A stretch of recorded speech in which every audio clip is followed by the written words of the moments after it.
Hello and hi friends and hi, welcome to everyone and welcome to KPSC study circle. Friends, ನಾವು competitive ಎಕ್ಸಾಮ್ಗಳಲ್ಲಿ ಬರ್ತಕ್ಕಂತಹ ಕ್ವಶನ್ಸ್ಗಳನ್ನ ನೋಡ್ತಾ ಹೋಗೋಣ. ಅದರಲ್ಲಿ ಇವತ್ತು ಟಾಪ್ 30 ಕ್ವಶನ್ಸ್ನ ಇವತ್ತು ಎಕ್ಸ್ಪ್ಲೇನ್ ಮಾಡ್ತಾ ಹೋಗೋಣ.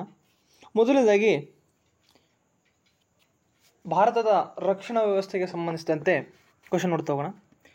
ಕೆಳಗಿನವುಗಳಲ್ಲಿ ಯಾವುದು ಭಾರತೀಯ ಉಪಗ್ರಹ ನೌಕಾವಿದ್ಯೆ ಜಲಸಂಚಾರ ವ್ಯವಸ್ಥೆ ಇದೆ ಅಂತಂದರೆ ಈ ಕೆಳಗಿನ ಯಾವುದು ಇಂಡಿಯನ್ ನ್ಯಾವಿಗೇಷನ್ ಸ್ಯಾಟಲೈಟ್ ಸಿಸ್ಟಮ್ ಯಾವುದಾಗಿದೆ ಅಂತ ನೋಡ್ತಾ ಹೋಗೋಣ. ಮೊದಲನೇದಾಗಿ ಬೀಡವ್, ಗೆಲಿಲಿಯೋ, ಗ್ಲೋನಾಸ್, ನಾವಿಕ್. ಈಗ ನೋಡ್ತಾ ಹೋಗೋಣ. ಮೊದಲನೇದಾಗಿ ಈ ಬೀಡವ್ ಅಂತಕ್ಕಂಥದ್ದು ಜಪಾನ್ನ ನ್ಯಾವಿಗೇಷನ್ ಸ್ಯಾಟಲೈಟ್. ಗೆಲಿಲಿಯೋ ಅಂತಕ್ಕದ್ದು ಇದು ಯುರೋಪ್. ಇಷ್ಟು ಈ ಗ್ಲೋನಾಸ್ ಅಂತಕ್ಕದ್ದು ರಷ್ಯಾ. ಈ ನಾವಿಕ್ ಅಂತಕ್ಕಂಥದ್ದು ಭಾರತದ ನ್ಯಾವಿಗೇಷನ್ ಸ್ಯಾಟಲೈಟ್ ಸಿಸ್ಟಮ್. ಈಗ ನಮ್ಮ ಭಾರತದ ನ್ಯಾವಿಗೇಷನ್ ಸ್ಯಾಟಲೈಟ್ ಸಿಸ್ಟಮ್ ಬಗ್ಗೆ ನೋಡ್ತಾ ಹೋಗೋಣ. ನಾವಿಕ್ ಅನ್ನೋದ್ರ ಬಗ್ಗೆ ನೋಡ್ತಾ ಹೋಗೋಣ. ನೋಡಿ, ಇದೆ ನಾವಿಕ್ ಅಂತಕ್ಕಂಥ ಒಂದು ಲೋಗೋ. ಈಗ ನೋಡಿ, ಭಾರತೀಯ ಉಪಗ್ರಹ ನೌಕಾವಿದ್ಯೆ ಜಲಸಂಚಾರ ವ್ಯವಸ್ಥೆ ಅಂದರೆ ನಾವಿಕ್, ನ್ಯಾವಿಗೇಷನ್ ವಿತ್ ಇಂಡಿಯನ್ ಕನ್ಸ್ಟಲೇಷನ್ ಅಂತ ಆಗಿದೆ. ಇದು ಭಾರತದ ಸ್ವಂತ ಜಾಗತಿಕ ಸ್ಥಳ ಅಂತಂದರೆ GPS ಗ್ಲೋಬಲ್ ಪೊಸಿಷನಿಂಗ್ ಸಿಸ್ಟಮ್ ಆಗಿದ್ದು ಪ್ರಾಥಮಿಕವಾಗಿ ಭಾರತ ಮತ್ತು ಹತ್ತಿರದ ಪ್ರದೇಶಗಳನ್ನು ಕವರ್ ಮಾಡುತ್ತೆ. ಫ್ರೆಂಡ್ಸ್, ನಾವು ಈಗ ಗೂಗಲ್ ಮ್ಯಾಪು ಅಥವಾ ಲೊಕೇಶನ್ ಶೇರ್ ಮಾಡೋದ್ರಲ್ಲಿ ಆ ಥರಗಳೆಲ್ಲ GPS ಯೂಸ್ ಮಾಡ್ತಾ ಇರ್ತೀವಿ. GPS ಲೊಕೇಶನ್ ಆನ್ ಮಾಡ್ತೀವಿ. ನಮ್ಗೆ ಯಾರಪ್ಪ ಗೈಡ್ ಕೊಡೋರು ಅಂದರೆ ನಮ್ಮ ಭಾರತದ ನ್ಯಾವಿಗೇಷನ್ ಸ್ಯಾಟಲೈಟ್ ಸಿಸ್ಟಮ್ಗೆ ಉಪಗ್ರಹದಂಥ ಈ ನಾವಿಕ್ಕೆ ಅದಕ್ಕೆ ಗೈಡೆನ್ಸ್ ಕೊಡ್ತಕ್ಕಂಥದ್ದು. ಈಗ ನೆಕ್ಸ್ಟ್ ನೋಡ್ತಾ ಹೋಗೋಣ. ಇದು ಸ್ವಲ್ಪ ಜಿಯೋಗ್ರಫಿಗೆ ಸಂಬಂಧಿಸಿದಂಥ ಕ್ವಶನ್. ನೋಡಿ, ಮೊದಲನೇದಾಗಿ ಈ ಕೆಳಗಿನವುಗಳಲ್ಲಿ ಯಾವುದು ಹವಾಮಾನ ಬದಲಾವಣೆಗೆ ಒಂದು ಉದಾಹರಣೆ ಅಲ್ಲ? ನೋಡಿ, ಏನಪ್ಪ ಅಂತಂದರೆ ಈ ಕೆಳಗಿನ ಕೊಟ್ಟಿರ್ತಕ್ಕಂಥ ಯಾವ ಒಂದು ಉದಾಹರಣೆ ಹವಾಮಾನ ಬದಲಾವಣೆಗೆ ಕಾರಣವಲ್ಲ ಅಂತಕ್ಕಂಥ ಕೊಟ್ಟಿದ್ದಾರೆ. ಈಗ ಮೊದಲನೇದಾಗಿ ಆನ್ಸರ್ ನೋಡ್ತಾ ಹೋಗೋಣ. ಕುಗ್ಗುತ್ತಿರುವ ಪರ್ವತದ ಹಿಮನದಿಗಳು, ಸಾಗರಗಳ ಆಮ್ಲೀಕರಣ, ಮಾನ್ಸೂನ್ ಮಳೆ ಜೂನ್ನಲ್ಲಿ ಸಂಭವಿಸುವುದು, ಗ್ರೀನ್ಲ್ಯಾಂಡ್ನಲ್ಲಿ ಹಿಮ ಕರಗುವುದನ್ನು ವೇಗಗೊಳಿಸುವುದು ಅಂತ ನೋಡ್ತಾ ಹೋಗೋಣ. ಮೊದಲನೇದಾಗಿ ಇದಕ್ಕೆ ಏನಪ್ಪ ಆನ್ಸರ್ ಅಂದರೆ ಮಾನ್ಸೂನ್ ಮಳೆ ಜೂನ್ನಲ್ಲಿ ಸಂಭವಿಸ್ತಕ್ಕಂಥದ್ದು ಹವಾಮಾನ ಬದಲಾವಣೆಗೆ ಕಾರಣ ಅಲ್ಲ. ಯಾವ ಥರ ಅಂತ ಈಗ ನೋಡ್ತಾ ಹೋಗೋಣ. ನೋಡಿ, ಇದು ಮಾನ್ಸೂನ್ ಮಳೆ ಜೂನ್ನಲ್ಲಿ ಸಂಭವಿಸುವುದು ವಾರ್ಷಿಕ ಸಕಾಲಿಕ ಘಟನೆ ಅಥವಾ ಸೀಸನಲ್ ಫೆನಾಮಿನಾ ಅಂತ ಉದಾಹರಣೆ. ನಮಗೆ ಜೂನ್ನಲ್ಲಿ ಬರ್ತಕ್ಕಂಥ ಮಾನ್ಸೂನ್ ಮಾರುತಗಳು ತಡವಾಗಿ ಬರ್ತಕ್ಕಂಥದ್ದು ಸೀಸನಲ್ ಫಿನಾಮಿನಾ ಇದು. ನೋಡಿ, ಈಗ ನಾವು ಭಾರತಕ್ಕೆ ಅತಿ ಹೆಚ್ಚಾಗಿ ಮಾನ್ಸೂನು ಜೂನ್ನಿಂದ ಸೆಪ್ಟೆಂಬರ್ವರೆಗೂ ಬರುತ್ತೆ. ಅದರಲ್ಲಿ ನಮ್ಮ ಭಾರತ ಸೇರಿದಂತೆ ದಕ್ಷಿಣ ಏಷ್ಯಾದ ಹಲವೆಡೆಯಲ್ಲಿ ತೀವ್ರವಾಗಿ ಮಳೆಯನ್ನುಂಟು ಮಾಡುವ ಹವಾಮಾನ ಪ್ರಕ್ರಿಯೆಯಾಗಿದೆ. ಈ ನೈಋತ್ಯ ಮಾನ್ಸೂನ್ ಮಾರುತಗಳು ನಮಗೆ ಬೀಸೋದ್ರಿಂದ 80% ಆಫ್ ನಮಗೆ ಮಳೆಗಾಲವನ್ನು ತರ್ತವೆ. ನೋಡಿ, ಇದು ಪ್ರತಿ ವರ್ಷವೂ ನಿರೀಕ್ಷಿತವಾಗುವ ಘಟನೆ ಮತ್ತು ಪ್ರತಿ ವರ್ಷ ಅದರ ಪ್ರಾರಂಭದ ಸಮಯದಂತೆ ಜೂನ್ನಲ್ಲಿ ಭಾರತದ ಬಹುತೇಕ ಭಾಗಗಳಲ್ಲಿ ಮಳೆಯಾಗುವುದು ಶುರುವಾಗಿದೆ.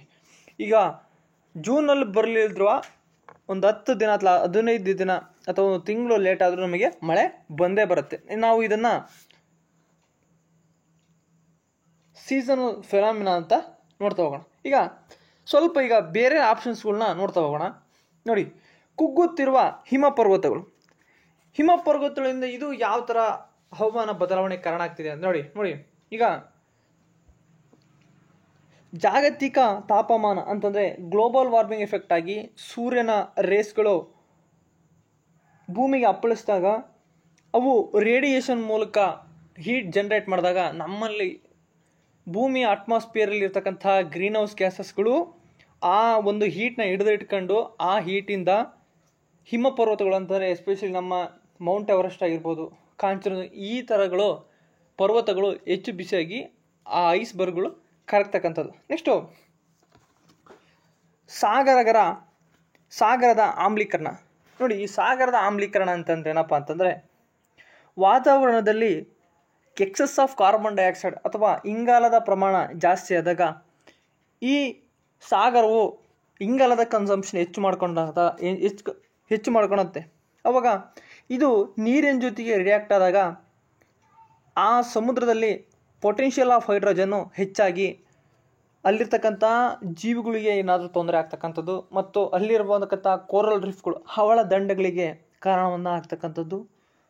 ತದನಂತರ ಜಲಚರ ಪ್ರಾಣಿಗಳು, ತಿಮ್ಮಿಂಗ್ಗಳಾಗಿರ್ಬೋದು, ಫಿಶಸ್ಗಳಾಗಿರ್ಬೋದು, ಅಲ್ಲಿ ಏನಾದರೂ ಅವು ಕೋಲ್ಡ್ ಬ್ಲಡೆಡ್ ಅನಿಮಲ್ಸ್ ಅಂತಂದರೆ ಶೀತ ರಕ್ತ ಪ್ರಾಣಿಗಳು, ಅವಕ್ಕೇನಾದರೂ ಪ್ರಾಬ್ಲಮ್ ಆಗ್ತಕ್ಕಂಥದ್ದು. ಇದು ಗ್ಲೋಬಲ್ ವಾರ್ಮಿಂಗ್ಗೆ ಸಂಬಂಧಕ್ಕಂಥದ್ದು. ನೆಕ್ಸ್ಟು ಗ್ರೀನ್ಲ್ಯಾಂಡ್ನಲ್ಲಿ ಹಿಮ ಕರಗುವಿಕೆಯನ್ನು ವೇಗಗೊಳಿಸೋದು ಅಂತಂದರೆ, ಆಗಲೇ ಹೇಳಿದೆ, ಗ್ರೀನ್ ಹೌಸ್ ಎಫೆಕ್ಟಲ್ಲಿ ಭೂಮಿಗೆ ಬರ್ತಕ್ಕಂಥ ರೇಡಿಯೇಷನ್ನ ಅದು ರಿಫ್ಲೆಕ್ಟೆಡ್ ಆಗಿ ಈ ಹೀಟ್ ಜನ್ರೇಟ್ ಆದಾಗ ನಮ್ಮ ಗ್ರೀನ್ ಹೌಸ್ ಗ್ಯಾಸಸ್ಗಳು ಹೀಟ್ ಹಿಡಿದಿಟ್ಕೊಂಡಾಗ ಅಟ್ಮಾಸ್ಫಿಯರ್ಲಿ ಹೀಟ್ ಜನ್ರೇಟ್ ಆಗಿ ಗ್ರೀನ್ಲ್ಯಾಂಡಲ್ಲಿರ್ತಕ್ಕಂಥ ದೊಡ್ಡ ಯಾವುದಪ್ಪ ಅಂತಂದರೆ ಗ್ರೀನ್ ಲ್ಯಾಂಡ್ನಲ್ಲಿ ಕಂಬರ್ತಕ್ಕಂಥ ದೊಡ್ಡ ಹಿಮಬಂಡೆಗಳು ಕರಗ್ತಕ್ಕಂಥದ್ದು. ಇವು ಹವಾಮಾನ ಬದಲಾವಣೆಗೆ ಉದಾಹರಣೆ ಆಗಿರ್ತಕ್ಕಂಥ. ಆದರೆ ಮಾನ್ಸೂನ್ನಲ್ಲಿ ಮಳೆ ಜೂನ್ನಲ್ಲಿ ಸಂಭವಿಸ್ತಕ್ಕಂಥದ್ದು. ಇದು ಸೀಸನಲ್ ಫೆನಾಮಿನಲ್ ಆಗಿದೆ ಅಂತಂದರೆ ಸಕಾಲಿಕ ಘಟನೆ ಆಗಿರ್ತಕ್ಕಂಥದ್ದು. ಈಗ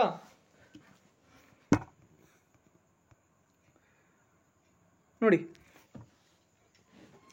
ಕೆಳಗಿನವುಗಳಲ್ಲಿ ಯಾವುದು ನವೀಕರಿಸಬಹುದಾದ ಶಕ್ತಿ ಅಂತೆ. ನೋಡಿ, ಕೆಳಗಿನಲ್ಲಿ ಯಾವುದು ನಾವು ರೀಯೂಸಬಲ್ ಅಥವಾ ನವೀಕರಿಸಬಹುದಾದ ಶಕ್ತಿ ಅಂತಂದರೆ, ನೋಡ್ತಾ ಹೋಗೋಣ ಕ್ವಶನ್. ಈಗ ಕೆಳಗಿನವುಗಳಲ್ಲಿ ಯಾವುದು ನವೀಕರಿಸಬಹುದಾದ ಶಕ್ತಿ ಅಲ್ಲ ಅಂತಿದೆ. ಫ್ರೆಂಡ್ಸ್, ಇಲ್ಲೊಂದು ಸ್ವಲ್ಪ ಪ್ರಿಂಟಿಂಗ್ ಮಿಸ್ಟೇಕ್ ಆಗಿದೆ, ಇಲ್ಲಿ ಅಲ್ಲ ಅಂತ ಬರಬೇಕಿತ್ತು. ಇದರಲ್ಲಿ ಯಾವುದಪ್ಪ ಅಂತಂದರೆ, ಇದಕ್ಕೇನಪ್ಪ ಆನ್ಸರ್ ನೋಡ್ತಾ ಹೋದರೆ ನೈಸರ್ಗಿಕ ಅನಿಲ. ಈಗ ನೋಡ್ರಿ, ಮೊದಲನೇದಾಗಿ ಉಬ್ಬರವಿಳಿತ ಶಕ್ತಿ. ಇದು ನವೀಕರಿಸಬಹುದಾದಂಥ ಶಕ್ತಿ ಅಂತಂದರೆ ಏನಪ್ಪ ಈ ಉಬ್ಬರವಿಳಿತವಾದ ಶಕ್ತಿಗಳು ಅಂತಂದರೆ, ಸಮುದ್ರದಲ್ಲಿ ಬರ್ತಕ್ಕಂಥ ಅಲೆಗಳನ್ನು ನಾವು ಯೂಸ್ ಮಾಡ್ಕೊಂಡು ಟೈಡಲ್ ಎನರ್ಜಿಯಾಗಿ ಯೂಸ್ ಮಾಡಿಕೊಂಡು ನಾವು ಅಲ್ಲಿ ಎನರ್ಜಿನ ಪ್ರೊಡ್ಯೂಸ್ ಮಾಡ್ತಕ್ಕಂಥದ್ದು, ಅಲ್ಲಿ ಅದನ್ನು ನವೀಕರಿಸಬಹುದಾದ ಶಕ್ತಿ ಅಂತ ಕರಿತೀವಿ. ತದನಂತರ ಪವನ ಶಕ್ತಿ. ಈ ಪವನ ಶಕ್ತಿ ಅಂತಂದರೆ ನೀವು ನೋಡಿರ್ಬೋದು, ಗಾಳಿ ಫ್ಯಾನ್ಗಳು, ಅವು ವಿಂಡ್ ಎನರ್ಜಿನ ಯೂಸ್ ಮಾಡಿಕೊಂಡು ತಿರುಗ್ತಕ್ಕಂಥದ್ದು. ತದನಂತರ ಸೌರಶಕ್ತಿ ಅಂತಂದರೆ, ಈಗ ನಾವು ಸೋಲಾರ್ ಪ್ಯಾನಲ್ಗಳಲ್ಲಿ ಈ ಸೂರ್ಯನ ರೇಡಿಯೇಷನ್ಗಳು ಬೀಳ್ತಕ್ಕಂಥದ್ದು, ಇದಕ್ಕೆ ನಾವು ಬಳಸ್ಕೊಂಡು ಇದರಿಂದ ನಾವು ಸೋಲಾರ್ ಎನರ್ಜಿನ ಪಡ್ಕೊಳ್ತಕ್ಕಂಥದ್ದು. ಆದರೆ ನೈಸರ್ಗಿಕ ಅನಿಲ, ಆಯಿಲ್ ಆ್ಯಂಡ್ ನ್ಯಾಚುರಲ್ ಗ್ಯಾಸು ನವೀಕರಿಸಬಹುದಾದ ಶಕ್ತಿ ಅಲ್ಲ. ಇದು ನವೀಕರಿಸಲಾಗದ ಶಕ್ತಿ. ಯಾವುದು?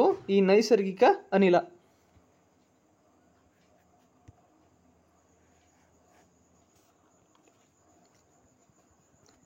ತದನಂತರ ಈಗ ಸ್ವಲ್ಪ ಅನಾಲಿಟಿಕಲ್ ಕ್ವಶನು, ಇದು ಸೈನ್ಸ್ಗೆ ಸಂಬಂಧಿಸ್ತಕ್ಕಂಥದ್ದು. ನೋಡಿ, ಈಗ ನೋಡಿ, ವಸ್ತುವನ್ನು ಎಸೆದಾಗ ಅಥವಾ ಎಸೆಯುವಾಗ ಹೆಚ್ಚಿನ ದೂರವನ್ನು ಸಾಧಿಸಲು ಯಾವ ಕೋನದ ಮುಂದೆ ಚಾಚುವಿಕೆ ಸೂಕ್ತವಾಗಿದೆ? ನೋಡಿ, ಅಂತಂದರೆ ಯಾವುದಾದ್ರೂ ಒಂದು ನಾವು ಥ್ರೋನ ಮಾಡಬೇಕಾದ್ರೆ ಆ ಥ್ರೋ ಮಾಡಿರ್ತಕ್ಕಂಥ ವಸ್ತು ಹೆಚ್ಚು ದೂರ ಹೋಗಬೇಕು ಅಂದರೆ ನಾವು ಯಾವ ಆ್ಯಂಗಲಲ್ಲಿ ಇನ್ಕ್ಲೈನಲ್ಲಿ ಒಗಿಬೇಕು ಅಂತ. ಎಸ್ಪೆಷಲಿ ಈಗ ಮೊನ್ನೆ ತಾನೇ ಒಲಿಂಪಿಕ್ ನಡೀತು, ಅದರಲ್ಲಿ ನೀರಜ್ ಚೋಪ್ರಾ ಅವರು ಜಾವ್ಲಿನ್ ಥ್ರೋನ ಮಾಡಿದರು. ಆ ಜಾವ್ಲಿನ್ ಥ್ರೋ ಮಾಡಬೇಕಾದ್ರೆ ಯಾವ ಆ್ಯಂಗಲಲ್ಲಿ ಆ ಜಾವ್ಲಿನ ಒಸರೆ ಹೈಯೆಸ್ಟ್ ಡಿಸ್ಟೆನ್ಸ್ ಹೋಗುತ್ತಪ್ಪ ಅಂತ ನೋಡ್ತಾ ಹೋಗೋಣ. ಮೊದಲನೇದಾಗಿ ಇದನ್ನು 90 ಡಿಗ್ರಿ, 60 ಡಿಗ್ರಿ, 45 ಡಿಗ್ರಿ, 30 ಡಿಗ್ರಿ, ಇದಕ್ಕೆ ಏನಪ್ಪ ಆನ್ಸರ್ ನೋಡ್ತಾ ಹೋದರೆ 45 ಡಿಗ್ರಿ. ಈಗ ಇದನ್ನು ಯಾವ ಥರ ಅಂತ ನೋಡ್ತಾ ಹೋಗೋಣ. ಈಗ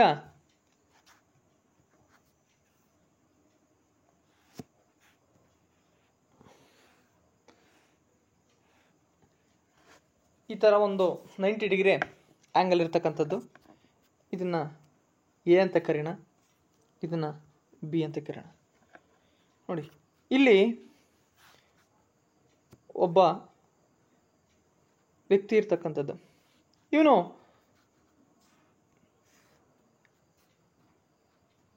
ಈ ಮುಖಾಂತರ ಜಾವ್ಲಿನ ಉಸಿತಕ್ಕಂಥದ್ದು. ಈ ಮೂಲಕ ಜಾವ್ಲಿನ ಉಸಿಬೇಕಾದ್ರೆ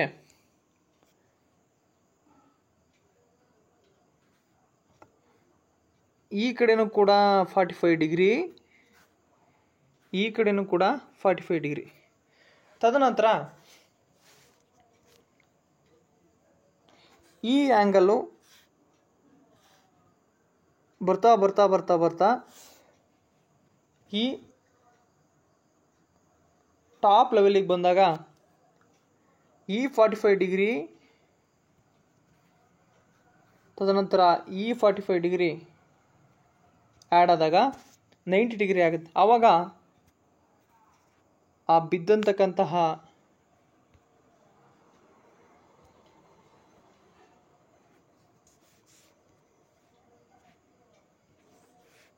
ನೋಡಿ ಈಗ ಈ ಥರ ಇರುತ್ತೆ. ಇದು ಎ ಪೋಲು, ಇದು ಬಿ ಪೋಲು.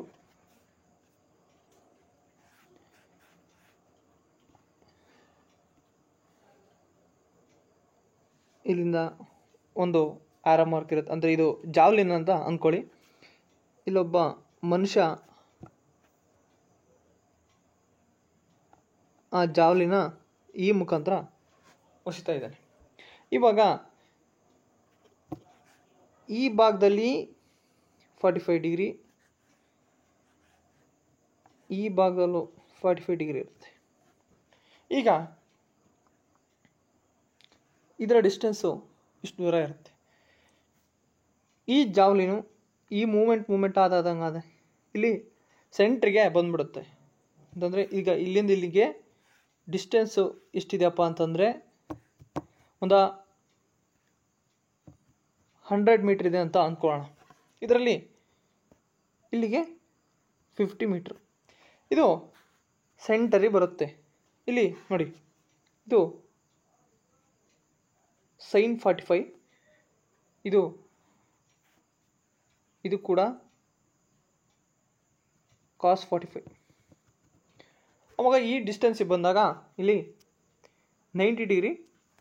ಈ ಡಿಸ್ಟೆನ್ಸು ಈಗ ಈ ಥರ ಡಿಸ್ಟೆನ್ಸ್, ಇದು ಮತ್ತೆ ಆರೋ ಮಾರ್ಕ್ ಬಂದು ಕರೆಕ್ಟಾಗಿ 45 ಡಿಗ್ರಿಗೆ ಇದು ಇನ್ಕ್ಲೈನ್ ಆಗ್ತಕ್ಕಂಥದ್ದು. ಆವಾಗ ಡಿಸ್ಟೆನ್ಸು ಜಾಸ್ತಿ ಆಗುತ್ತಾ ಹೋಗುತ್ತೆ 45 ಡಿಗ್ರಿ ಇನ್ಕ್ಲೈನ್ ಆದಾಗ.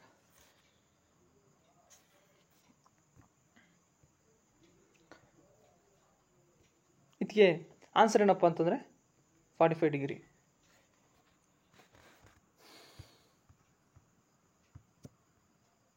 ನೋಡಿ, ಭೌತಶಾಸ್ತ್ರದ ಪ್ರಕಾರ ಒಂದು ವಸ್ತುವನ್ನು ಎಸೆದಾಗ ಅದು ಗಮ್ಯ ಸ್ಥಾನದಲ್ಲಿ ಅತಿ ಹೆಚ್ಚು ದೂರ ಪ್ರವಾಸ ಮಾಡುವುದು 45 ಡಿಗ್ರಿ ಇನ್ಕ್ಲೈನ್ ಇದ್ದಾಗ ಮಾತ್ರ. ನೋಡಿ, ಆ 45 ಡಿಗ್ರಿ ಇನ್ಕ್ಲೈನಲ್ಲಿ ನಾವು ಎಸೆದಾಗ ಮಾತ್ರ ಇದು ಪ್ರಕ್ಷೇಪಣ ಕೋನದ ರೇಖೀಯ ವೇಗವನ್ನು ಸಾಮಾನ್ಯಮಾನವಾಗಿ ಹೋರಾಟದ ಗುರಿ ಮತ್ತು ಲಂಬತೆಯ ಮೇಲೆ ಹಂಚಲು ಸಹಾಯವನ್ನು ಮಾಡ್ತಕ್ಕಂಥ.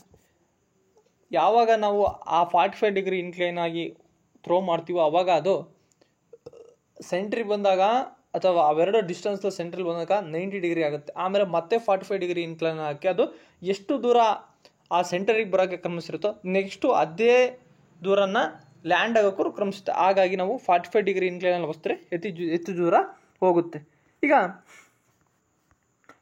UNSC ಅಂತಂದರೆ ಯುನೈಟೆಡ್ ನೇಷನ್ ಸೆಕ್ಯೂರಿಟಿ ಕೌನ್ಸಿಲ್ ಅಂತಂದರೆ ಸಂಯುಕ್ತ ರಾಷ್ಟ್ರಗಳ ಭದ್ರತೆಯ ಒಕ್ಕೂಟದ ಬಗ್ಗೆ ನೋಡ್ತಾ ಹೋಗೋಣ. UNSCಯ ಈ ಕೆಳಗಿನ ಯಾವ ದೇಶಗಳು UNSCಯ ಸದಸ್ಯಗಳಾಗಿಲ್ಲ ಅಂತ ನೋಡ್ತಾ ಹೋಗೋಣ. ಮೊದಲನೇದಾಗಿ ಭಾರತ, ಜಪಾನ್, ಫ್ರಾನ್ಸ್, ಚೀನಾ. ಇದಕ್ಕೆ ಏನಪ್ಪ ಆನ್ಸರ್ ನೋಡ್ತಾ ಹೋದರೆ ಭಾರತ. ಈಗ ನೋಡ್ತಾ ನೋಡಿ, ಮೊದಲನೇದಾಗೆ ಈ ಯುನೈಟೆಡ್ ನೇಷನ್ ಸೆಕ್ಯೂರಿಟಿ ಕೌನ್ಸಿಲ್ ಅಂತಂದ್ರೆ ಏನು ಅಂತ ನೋಡ್ತಾ ಹೋಗೋಣ. ನೋಡಿ, ಈ ಯುನೈಟೆಡ್ ನೇಷನ್ ಸೆಕ್ಯೂರಿಟಿ ಕೌನ್ಸಿಲ್ ಅಂತಕ್ಕಂಥದ್ದು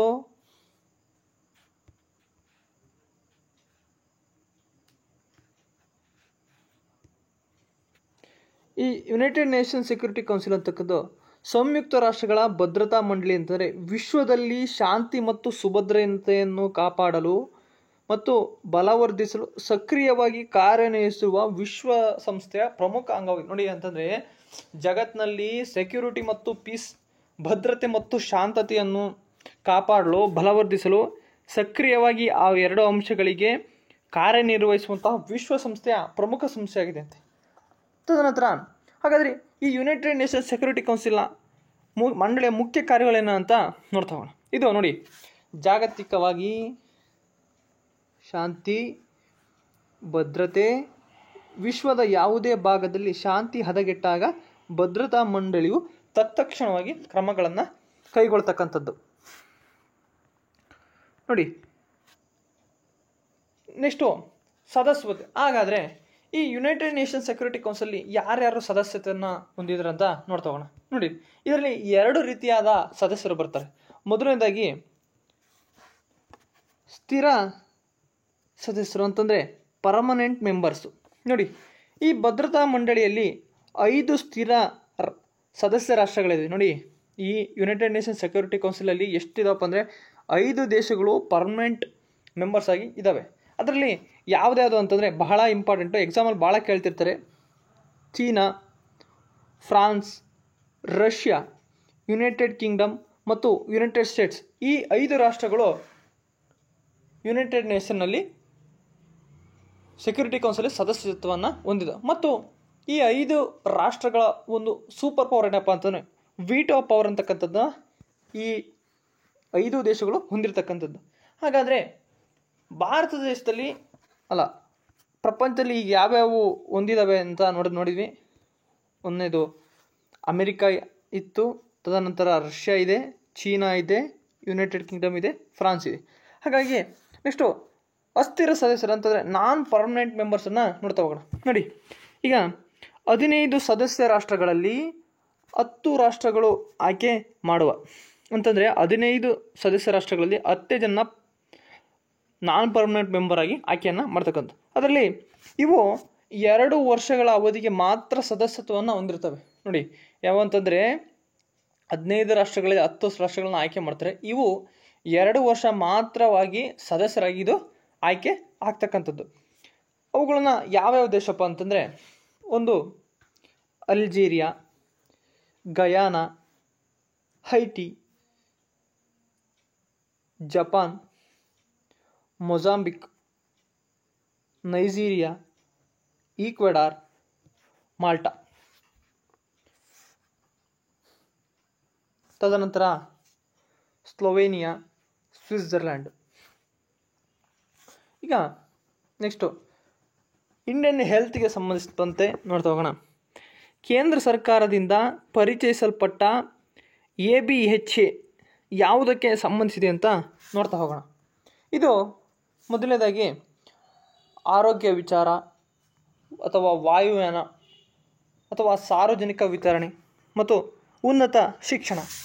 ಇದಕ್ಕೇನಪ್ಪ ಆನ್ಸರ್ ನೋಡ್ತಾ ಹೋದರೆ ಆರೋಗ್ಯಕ್ಕೆ ಇದು ಸಂಬಂಧಿಸ್ತಕ್ಕಂಥದ್ದು. ಏನಪ್ಪ ಇದು ABHA ಅಂತಂದರೆ ಏನಪ್ಪ ಅಂತಂದರೆ, ಇದು ನೋಡಿ ಆಯುಷ್ಮಾನ್ ಭಾರತ್ ಹೆಲ್ತ್ ಕಾರ್ಡ್ ಅಂತಕ್ಕಂಥದ್ದು. ನೋಡಿ, ಹಾಗಾದರೆ ಮೊದಲನೇದಾಗಿ ಈ ಹೆಲ್ತ್ ಕಾರ್ಡ್ ಬಗ್ಗೆ ನಾವು ಆಯುಷ್ಮಾನ್ ಭಾರತ್ ಅಂತ ನೋಡ್ತೋಗೋಣ. ಏನಪ್ಪ ಈ ಆಯುಷ್ಮಾನ್ ಭಾರತ್ ಅಂತಂದರೆ, ಈ ಆಯುಷ್ಮಾನ್ ಭಾರತ್ ಯೋಜನೆಯ ಇದು ಒಂದು ಭಾಗವಾಗಿದ್ದು ಇದು 5 ಲಕ್ಷ ರೂವರೆಗೆ ಉಚಿತ ಆರೋಗ್ಯ ವಿಮೆಯನ್ನು ಒದಗಿಸ್ತದೆ. ನೋಡಿ, ಇದು ಒಂದು ಇನ್ಶೂರೆನ್ಸ್ ಪಾಲಿಸಿ. ಇದು ಹೆಲ್ತ್ಗೆ ಸಂಬಂಧಿಸಿರ್ತಕ್ಕಂತೆ 5 ಲಕ್ಷವರೆಗಿನ ಉಚಿತ ಆರೋಗ್ಯವನ್ನು ಇನ್ಶೂರೆನ್ಸ್ ಪಾಲಿಸಿನ ಇದು ಒದಗಿಸ್ತಂಥದ್ದು. ನೋಡಿ, ಇದು ಸಕಾಲಿಕ ಮತ್ತು ತ್ವರಿತ ಆರೋಗ್ಯ ಸೇವೆಗಳನ್ನು ಸಾಗಲು ಸಹಾಯವನ್ನು ಅಂತಂದರೆ ಸಕಾಲಿಕ ತಕ್ಷಣಕ್ಕೆ ಮತ್ತು ತ್ವರಿತವಾಗಿ ಸಿಗ್ತಕ್ಕಂಥ ಆರೋಗ್ಯ ಸೇವೆಗಳನ್ನು ನೀವು ಸಿಗಲು ಬಹಳ ಸಹಾಯನ ಮಾಡ್ತಕ್ಕ. ನೋಡಿ, ಇದು ABDM ಅಡಿಯಲ್ಲಿ ಡಿಜಿಟಲ್ ಆರೋಗ್ಯದ ಅಡಿ ಮೂಲಕ ಆರೋಗ್ಯ ಮಾಹಿತಿಯ ನಿರ್ವಹಣೆಯನ್ನು ಸುಲಭಗೊಳಿಸಿ. ಏನಪ್ಪ ಈ ABDM ಅಂತಾರೆ, ಆಯುಷ್ಮಾನ್ ಭಾರತ್ ಡಿಜಿಟಲ್ ಮಿಷನ್ ಅಡಿಯಲ್ಲಿ ಡಿಜಿಟಲ್ ಆರೋಗ್ಯ ಈ ಐಡಿಯಾ ಮೂಲಕ ಆರೋಗ್ಯ ಮಾಹಿತಿಯಾಗಿ ಆಯುಷ್ಮಾನ್ ಭಾರತ್ ಹೆಲ್ತ್ ಕಾರ್ಡು ಕೆಲಸವನ್ನು ವಹಿಸ್ತಕ್ಕಂಥದ್ದು. ನೆಕ್ಸ್ಟು ನಮ್ಮ ಆಧುನಿಕ ಆವರ್ತ ಕೋಷ್ಟಕದ ಬಗ್ಗೆ ನೋಡ್ತಾ ಹೋಗೋಣ. ಅಂತಂದರೆ ಪೀರಿಯಾಡಿಕ್ ಟೇಬಲ್ ಬಗ್ಗೆ ನೋಡ್ತಾ ಹೋಗೋಣ. ನೋಡಿ, ಪಿರಿಯಾಡಿಕ್ ಟೇಬಲ್ ಬಗ್ಗೆ ಈ ಕೆಳಗಿನ ಯಾವ ಹೇಳಿಕೆಗಳು ಸರಿಯಾಗಿದೆ ಅಂತ ನೋಡ್ತಾ ಹೋಗೋಣ. ಇದು ಮೊದಲನೇ ಆಪ್ಷನು, ಅವಧಿಗಳು ಎಂದು ಕರೆಯಲ್ಪಡುವ 7 ಅಡ್ಡ ಸಾಲುಗಳು ಮತ್ತು ಗುಂಪುಗಳು ಎಂದು ಕರೆಯಲ್ಪಡುವ 18 ಲಂಬ ಕಾಲಮ್ಗಳನ್ನು ಹೊಂದಿರತಕ್ಕಂಥದ್ದು. ಬಿ ಆಪ್ಷನು, ಗುಂಪುಗಳು ಎಂದು ಕರೆಯಲ್ಪಡುವ 7 ಅಡ್ಡ ಸಾಲುಗಳು ಮತ್ತು ಅವಧಿ ಎಂದು ಕರೆಯಲ್ಪಡುವ 18 ಲಂಬ ಕಾಲಮ್ಗಳು. ನೆಕ್ಸ್ಟು ಇದು ಗುಂಪುಗಳು ಎಂದು ಕರೆಯಲ್ಪಡುವ 7 ಲಂಬ ಕಾಲಮ್ಗಳು ಮತ್ತು ಅವಧಿಗಳು ಎಂದು ಕರೆಯಲ್ಪಡುವ 18 ಅಡ್ಡ ಸಾಲುಗಳು. ತದನಂತರ ಅವಧಿಗಳು ಎಂದು ಕರೆಯಲ್ಪಡುವ 7 ಲಂಬ ಸಾಲುಗಳು ಮತ್ತು ಗುಂಪುಗಳು ಎಂದು ಕರೆಯಲ್ಪಡುವ 18 ಸಾಲುಗಳು. ಈಗ ಮೊದಲನೇಗೆ ಈಗೇನಪ್ಪ ಆನ್ಸರ್ ಅಂತ ನೋಡ್ತಾ ಹೋದರೆ,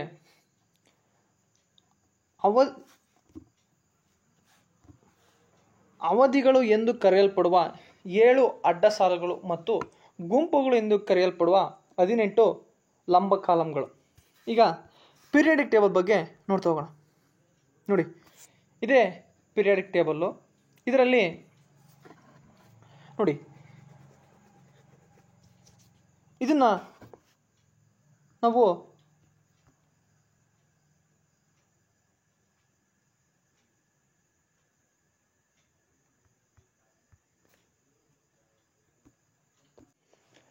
ಇದು ಆವರ್ತಕ ಕೋಷ್ಟಕ. ಇದನ್ನು ನಾವು ನೋಡಿ, ಇದರಲ್ಲಿ 7 ಇವನ್ನ ನಾವು ಅಡ್ಡ ಇರ್ತಕ್ಕಂಥವನ್ನ ಆವರ್ತಕಗಳು ಅಂತ ಕರಿತೀವಿ, ಉದ್ದ ಇರ್ತಕ್ಕಂಥವನ್ನ ಲಂಬ ಸಾಲುಗಳಂತ ಕರಿತೀವಿ. ನೋಡಿ, ಈ ಗ್ರೂಪ್ಸ್ಗಳನ್ನು ನಾವು ಕಂಬ ಅಂದರೆ ಲಂಬ ಸಾಲುಗಳಂತ ಕರಿತೀವಿ, ಅಡ್ಡಲಾಗಿರ್ತಕ್ಕಂಥವನ್ನ ನಾವು ಆವರ್ತಕಗಳು ಅಂತ ಕರಿತೀವಿ. ಈಗ ಆವರ್ತಗಳು ಪಿರಿಯಡ್ಸ್ ಅಂತ ನೋಡ್ತಾ ಹೋಗೋಣ. ಅಂದರೆ ಅಡ್ಡ ಸಾಲುಗಳನ್ನು ಹೊಂದಿರತಕ್ಕಂಥವನ್ನ ನಾವು ಪಿರಿಯಡ್ಸ್ ಅಂತ ಕರಿತೀವಿ. ನೋಡಿ, ನಿರ್ದೇಶನ ಹಾರಿಜಾಂಟಲ್ ಅಥವಾ ಪಾರದರ್ಶಕ ಸಾಲುಗಳು. ನೋಡಿ ಅಂತಂದರೆ ನಾವು ಅಡ್ಡಲಾಗಿ ಬರ್ತಕ್ಕಂಥ ಗ್ರೂಪ್ಸ್ಗಳನ್ನು ನಾವು ಪೀರಿಯಡ್ಸ್ ಅಂತ ಕರಿತಕ್ಕಂಥದ್ದು. ಇವುಗಳ ಸಂಖ್ಯೆ 7 ಅಡ್ಡ ಸಾಲುಗಳು ಇರ್ತಕ್ಕಂಥದ್ದು. ಈ ಗುಣಲಕ್ಷಣಗಳು ನೋಡ್ತಾ ಹೋಗೋಣ. ಇವು ಪ್ರತಿಯೊಂದು ಪೀರಿಯಡ್ನಲ್ಲಿ ಇರ್ತಕ್ಕಂಥ ಧಾತುಗಳು ಅಟಾಮಿಕ್ ಸಂಖ್ಯೆಯ ಆಧಾರದ ಮೇಲೆ ಕ್ರಮಿಸ್ತವೆ. ನೋಡಿ, ಈ ಅಡ್ಡ ಸಾಲುಗಳು ಇರ್ತಕ್ಕಂಥ ಪ್ರತಿಯೊಂದು ಎಲಿಮೆಂಟ್ಗಳು ಅಡ್ಡ ಸಾಲು ಆಧಾರದಲ್ಲಿ ಇದು ಕ್ರಮಿಸ್ತವಂತೆ. ನೆಕ್ಸ್ಟು, ಈ ಪೀರಿಯಡ್ನಲ್ಲಿ ಪ್ರತಿ ಹೊಸ ಅಂಶವು ಹೊಸ ಶ್ರೇಣಿಯ ಎನರ್ಜಿ ಲೆವೆಲನ್ನು ಸೇರಿಸ್ತಕ್ಕಂಥದ್ದು. ನೋಡಿ, ಈ ಹೊಸ ಅಂಶವು ಪ್ರತಿಯೊಂದು ಶ್ರೇಣಿಯಲ್ಲೂ ಕೂಡ ಎನರ್ಜಿ ಲೆವೆಲ್ನ ಸೇರಿಸ್ತಕ್ಕಂಥದ್ದು. ಆದರೆ ಈ ಪೀರಿಯಡ್ನಲ್ಲಿ ಹೋಲಿಸಲು ಈ ಸ್ವಭಾವಗಳ ಪರಮಾಣುಗಳೊಂದಿಗೆ ವೈಶಿಷ್ಟ್ಯವನ್ನು ನೀಡುತ್ತವೆ. ಅಂತಂದರೆ ಈ ಅಡ್ಡ ಸಾಲುಗಳಲ್ಲಿರ್ತಕ್ಕಂಥ ಎಲಿಮೆಂಟ್ಸ್ಗಳು ಸ್ವಭಾವಗಳು ಪರಮಾಣುಗಳೊಂದಿಗೆ ವೈಶಿಷ್ಟ್ಯಗಳನ್ನು ನೀಡ್ತವಂತೆ. ನೆಕ್ಸ್ಟು ಗುಂಪುಗಳು ಅಂತಂದರೆ ಗ್ರೂಪ್ಸ್ಗಳು ಅಂತಂದರೆ ಕಂಬ ಸಾಲುಗಳು. ವರ್ಟಿಕಲ್ ಅಥವಾ ಕಾಲಮ್ ಧಾತುಗಳು. ಇವು ಎಷ್ಟಿದಾವಪ್ಪ ಅಂದರೆ 18 ಇದ್ದಾವೆ. ಇವುಗಳ ಗುಣಲಕ್ಷಣಗಳು ಏನಂತ ನಾವು ನೋಡ್ತಾ ಹೋಗೋಣ. ನೋಡಿ, ಪ್ರತಿಯೊಂದು ಗ್ರೂಪ್ನಲ್ಲಿ ಇದ್ದ ಧಾತುಗಳು ಸಾಮಾನ್ಯವಾಗಿ ಸಮಾನ ರಾಸಾಯನಿಕ ಗುಣಗಳನ್ನು ಹೊಂದಿರುತ್ತವೆ. ನೋಡಿ, ಏನಪ್ಪ ಅಂತಂದರೆ ಈ ಪ್ರತಿ ಒಂದು ಗ್ರೂಪ್ನಲ್ಲಿರ್ತಕ್ಕಂಥ ಧಾತುಗಳು ಸಾಮಾನ್ಯವಾಗಿ ಸೇಮ್ ಕೆಮಿಕಲ್ ಪ್ರಾಪರ್ಟಿಸ್ಗಳನ್ನು ಹೊಂದಿರತಕ್ಕಂಥದ್ದು. ಉದಾಹರಣೆಗೆ, ಒಂದು ಗ್ರೂಪ್ನ ಎಲ್ಲ ಧಾತುಗಳು ಸಮಾನ ವೇಲೆನ್ಸಿ ಅಂತಂದರೆ ಏನಪ್ಪ, ವಾಟ್ ಈಸ್ ವೇಲೆನ್ಸಿ ಅಂತಂದರೆ, valency is a property of element, it donate an electron. ಅಂತಂದರೆ ಅದು ಒಂದು ಎಲಿಮೆಂಟು ಎಲೆಕ್ಟ್ರಾನ್ಗಳನ್ನು ಕಳೆದುಕೊಳ್ಳುವ ಸ್ಥಿತಿ ನಾವು ವೇಲೆನ್ಸಿ ಅಂತ ಕರಿತೀವಿ. ಈ ವೇಲೆನ್ಸಿ ಉಳ್ಳವೆ ಮತ್ತು ಇವು ಸುತ್ತುವರಿಯ ರಾಸಾಯನಿಕ ಪ್ರತಿಕ್ರಿಯೆಗಳನ್ನು ಹಂತವನ್ನು ಹಂಚಿಕೊಳ್ಳುತ್ತವೆ. ಅಂತಂದರೆ ರಾಸಾಯನಿಕ ಇದು ಯಾವ್ದಾರ ಒಂದು ಕೆಮಿಕಲ್ ಜೊತೆಗೆ ಬೇಗ ರಿಯಾಕ್ಟ್ ಆಗೋದ್ರಲ್ಲಿ ಇವು ಬಹಳ ಮುಂದೆ. ಈಗ ನೋಡ್ತಾ ಹೋಗೋಣ, ಅರ್ತ್ ಅಟ್ಮಾಸ್ಫಿಯರ್ಗೆ ಸಂಬಂಧಿಸ್ತಕ್ಕಂಥದ್ದೇ. ನೋಡಿ, ಭೂಮಿಯ ವಾತಾವರಣದಲ್ಲಿ ಅಥವಾ ಅರ್ತ್ನ ಅಟ್ಮಾಸ್ಫಿಯರಲ್ಲಿ ಹೇರಳವಾಗಿರೋ ಅನಿಲ ಯಾವುದು? ನೋಡಿ, ಇಲ್ಲಿ ನಾವು ಕ್ವಶನ್ ಯಾವ ರೀತಿ ಅರ್ಥ ಮಾಡ್ಕೋಬೇಕಪ್ಪ ಅಂತಂದರೆ, ಪ್ರಪಂಚದ ವಾತಾವರಣದಲ್ಲಿ ಹೇರಳವಾಗಿರುವ ಅನಿಲ ಯಾವುದು ಅಂತ ಅಲ್ಲಿ ಕ್ವಶನ್ ಕೇಳಿಲ್ಲ ನೋಡಿ. ಇಲ್ಲಿಗೆ ಪ್ರಪಂಚ ಭೂಮಿಗೂ ಭಾಳ ವ್ಯತ್ಯಾಸ ಬರುತ್ತೆ. ಇಲ್ಲಿ ಕೇಳಿರ್ತಕ್ಕಂಥದ್ದು ಭೂಮಿಯ ವಾತಾವರಣದಲ್ಲಿ ಹೇರಳವಾಗಿರೋ ಅನಿಲ ಯಾವುದು ಅಂತ ಕೇಳಿದರೆ. ಈಗ ಮೊದಲನೇದಾಗಿ ಆಮ್ಲಜನಕ, ಸಾರಜನಕ, ಜಲಜನಕ ಇವುಗಳಲ್ಲಿ ಯಾವುದು ಅಲ್ಲ. ಇದಕ್ಕೆ ಏನಪ್ಪ ಆನ್ಸರ್ ನೋಡ್ತಾ ಹೋದರೆ ನೈಟ್ರೋಜನ್. ಇದರಲ್ಲಿ ನೋಡಿ ನೈಟ್ರೋಜನ್ ಲೆವೆಲ್ ಇರ್ತಕ್ಕಂಥದ್ದು. ಅದೇ ಈ ಕ್ವಶನ್ನ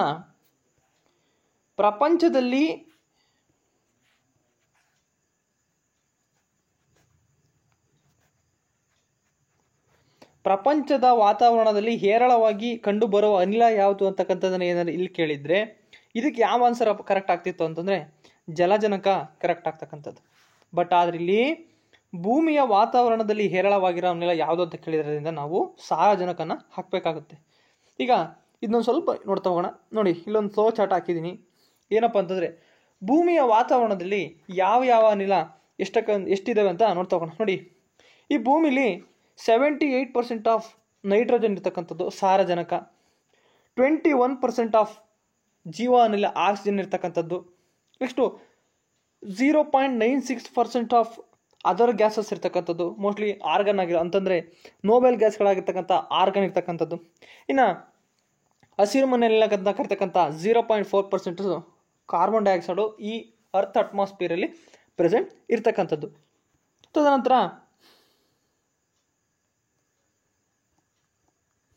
ನೋಡಿ ಇಂಡಿಯನ್ ಕಾನ್ಸ್ಟಿಟ್ಯೂಷನ್ಗೆ ಸಂಬಂಧಿಸ್ತಕ್ಕಂಥ ಕ್ವಶನ್ನು. ಈ ಕೆಳಗಿನ ಹೇಳಿಕೆಗಳನ್ನು ಗಮನಿಸಿ, ಸರಿಯಾಗಿಲ್ಲದನ್ನು ಆಯ್ಕೆ ಮಾಡಿ ಅಂತ ಹೇಳಿದ್ದಾರೆ.